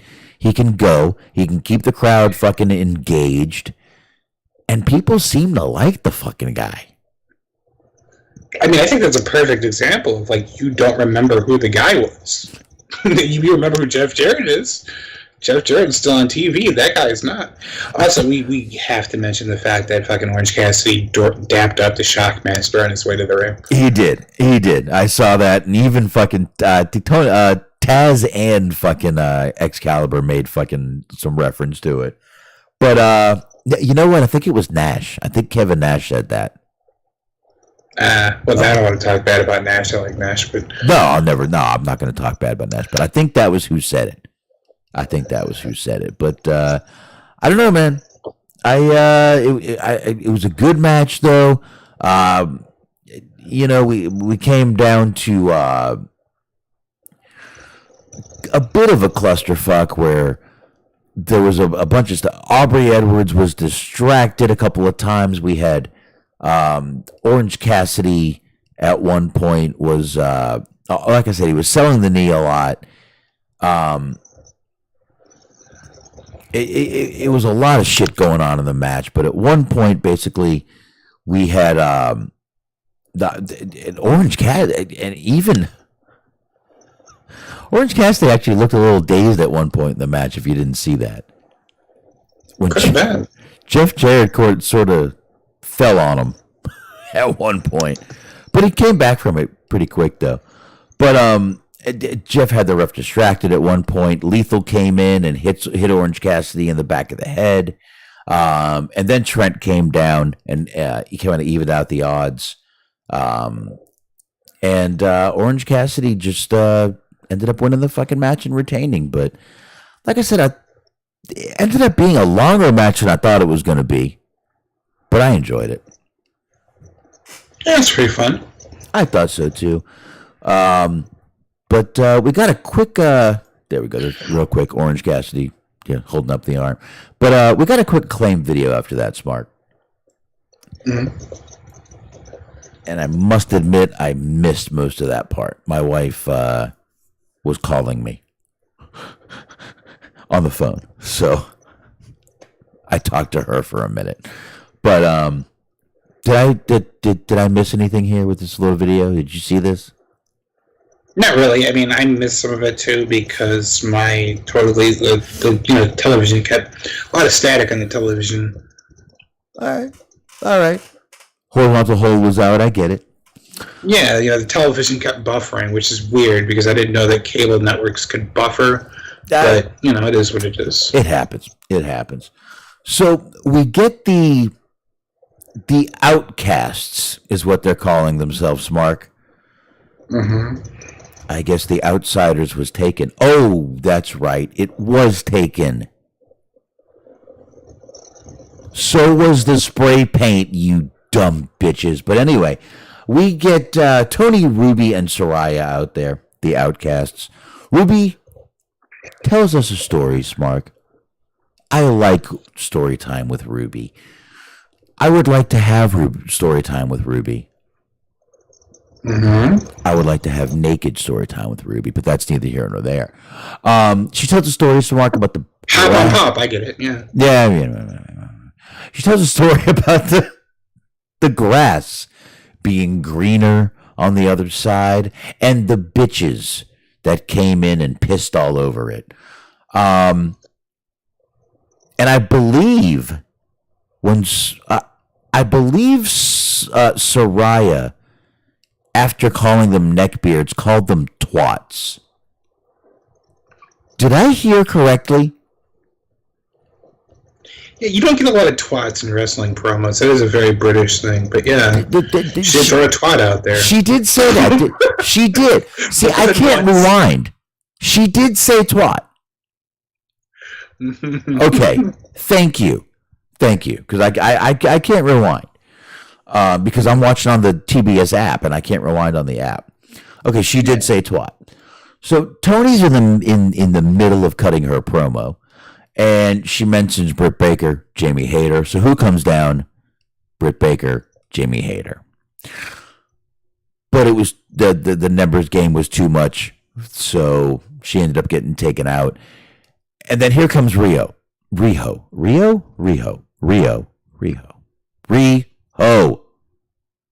Diamond Rio, yes. Thank you. Sky Blue and Willow Nightingale, who kind of came down and kind of evened out the odds. But this is it's not that I hated the segment. I don't want to say I hated the segment. I think that would be a little overcompensating my statement here. I don't mind the segment. I think that this whole little, it's very Outsiders. It's very Kevin Nash, Scott Hall. But do we have to steal the fucking spray paint too? And they're all carrying spray paint tonight and it never got used. That's like carrying a fucking condom and not getting laid. Mm-hmm. What the fuck? Why are they carrying spray paint for no reason at all? Yeah, I can't tell you. You know what? Have them carry dildos and not fucking use them too. What's the difference there? I think we've also seen that one before from Paige.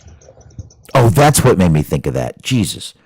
No, that was a butt plug. Dude, there was a dildo there too. Well, I'm a vibrator if you want to be semantics about it. No, semantics are fine.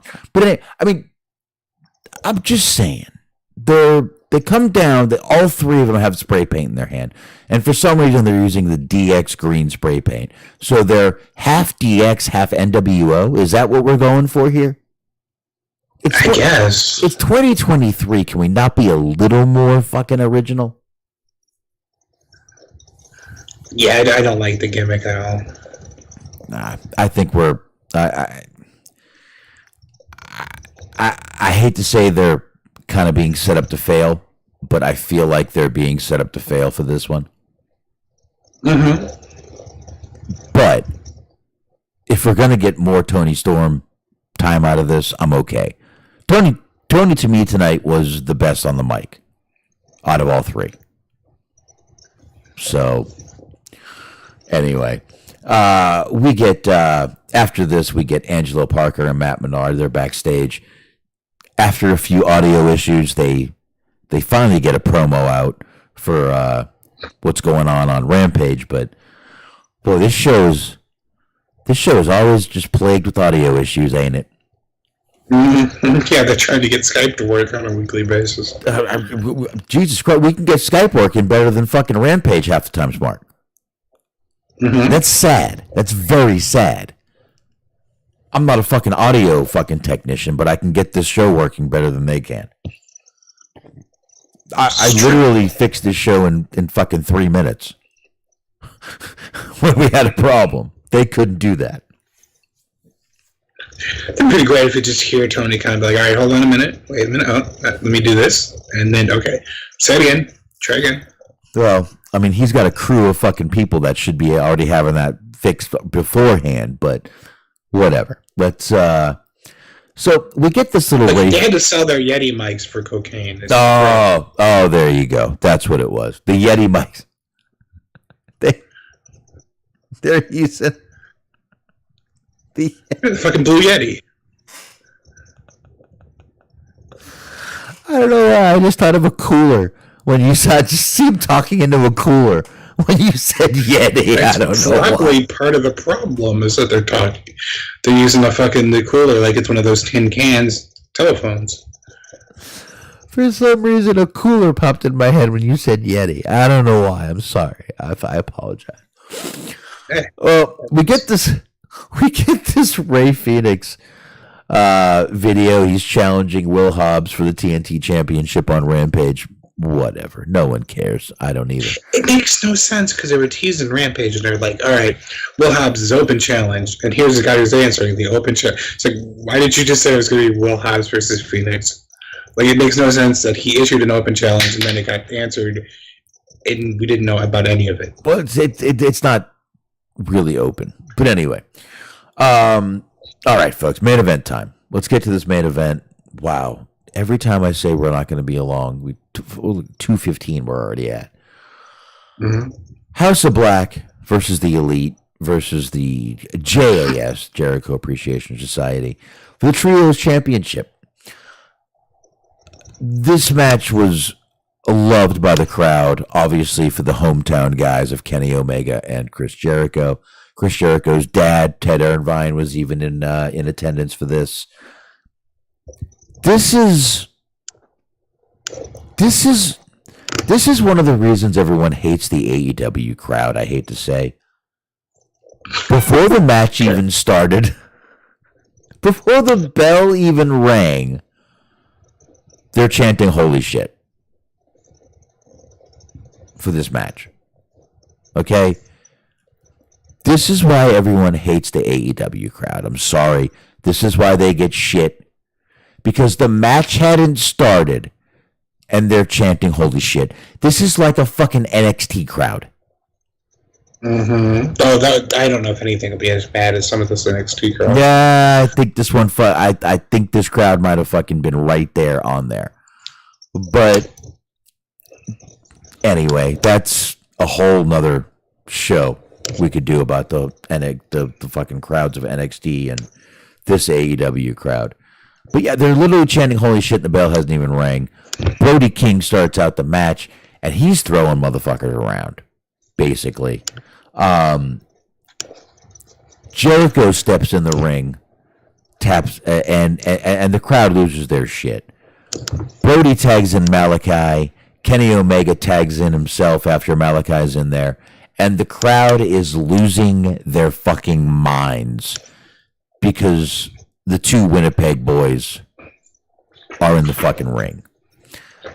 It was a great little moment. I really liked it. But the House of Black just completely fucked it up by going in the ring and beating the shit out of both. Now, Omega ended up getting a nice little fucking string of chain wrestling moves, Mark. Mm-hmm. And the crowd really popped for it. They were really happy for it. And then once again, we got the Omega Jericho face-to-face, which the crowd absolutely fucking loved.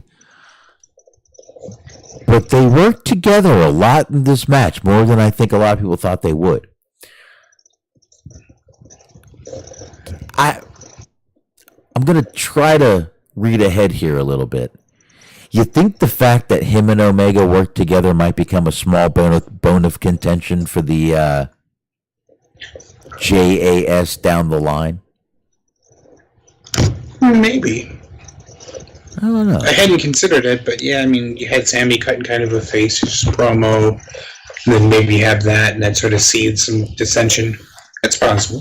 See, Sammy has done this break before and come right back to the team, but I'm starting to think maybe this JAS thing is coming to a slow end. You've got Parker and Menard cutting their promos separately. You've just got some things kind of hinting to maybe this is coming to not a quick end, but it's definitely slowly coming to an end. I don't know. I just thought maybe down the road this could be another reason for Sammy and everyone else to be pissed off at Jericho. You know, oh, you were working with, geez, you and Omega were working great together in that match, blah, blah, blah. I could be reading way too deep into it, but who knows? I just thought I'd mention it.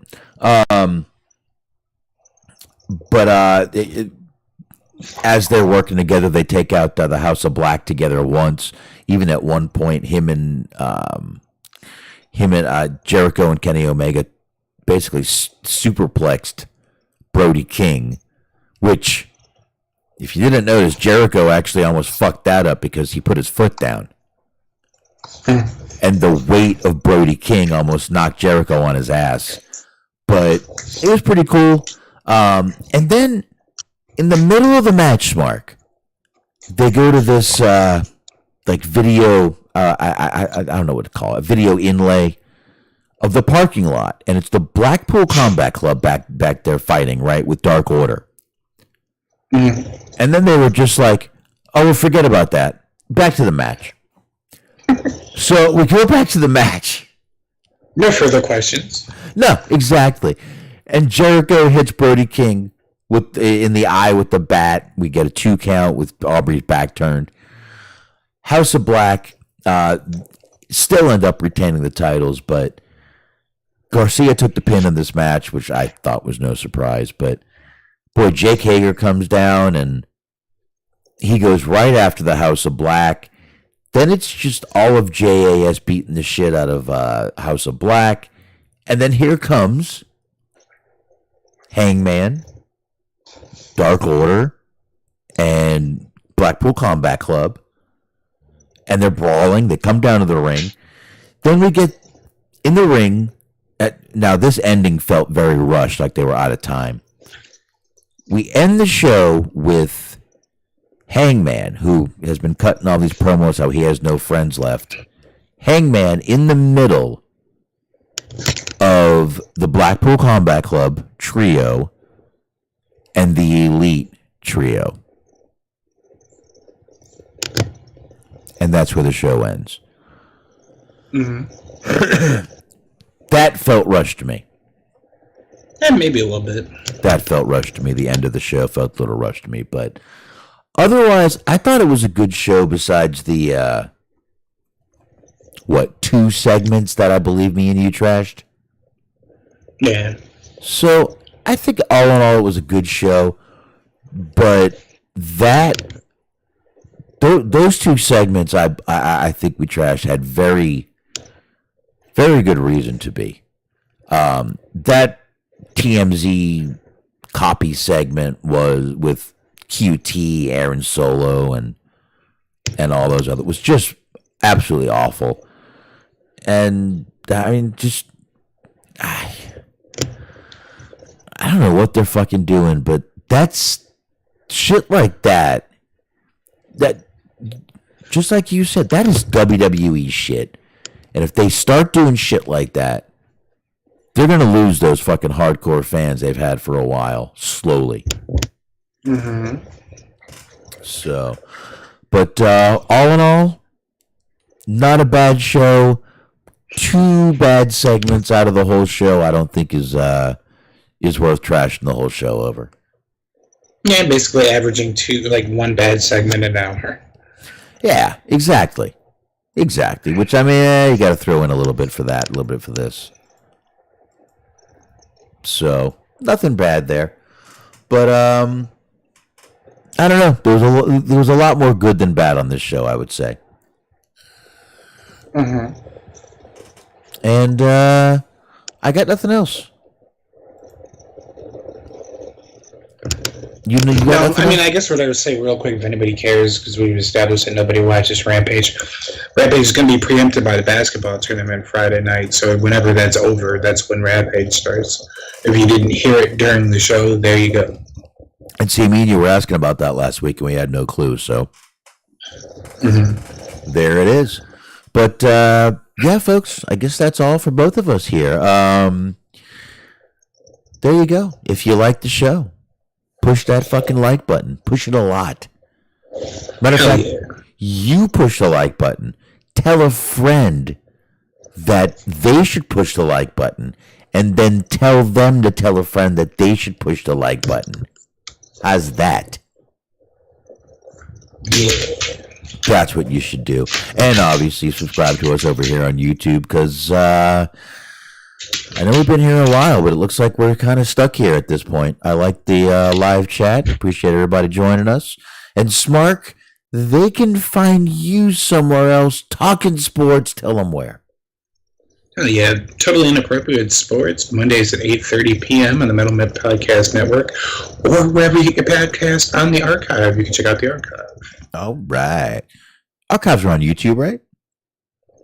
Yeah, they get uploaded usually the same day. But it's usually always there by Tuesday. There you go. All right, folks. I think that's it. I got nothing else. So, on that note, I appreciate everybody coming on by. I appreciate you coming on by, Smark, and joining me. And, folks, we will see you guys next week. Have a great week. And on that note, as usual,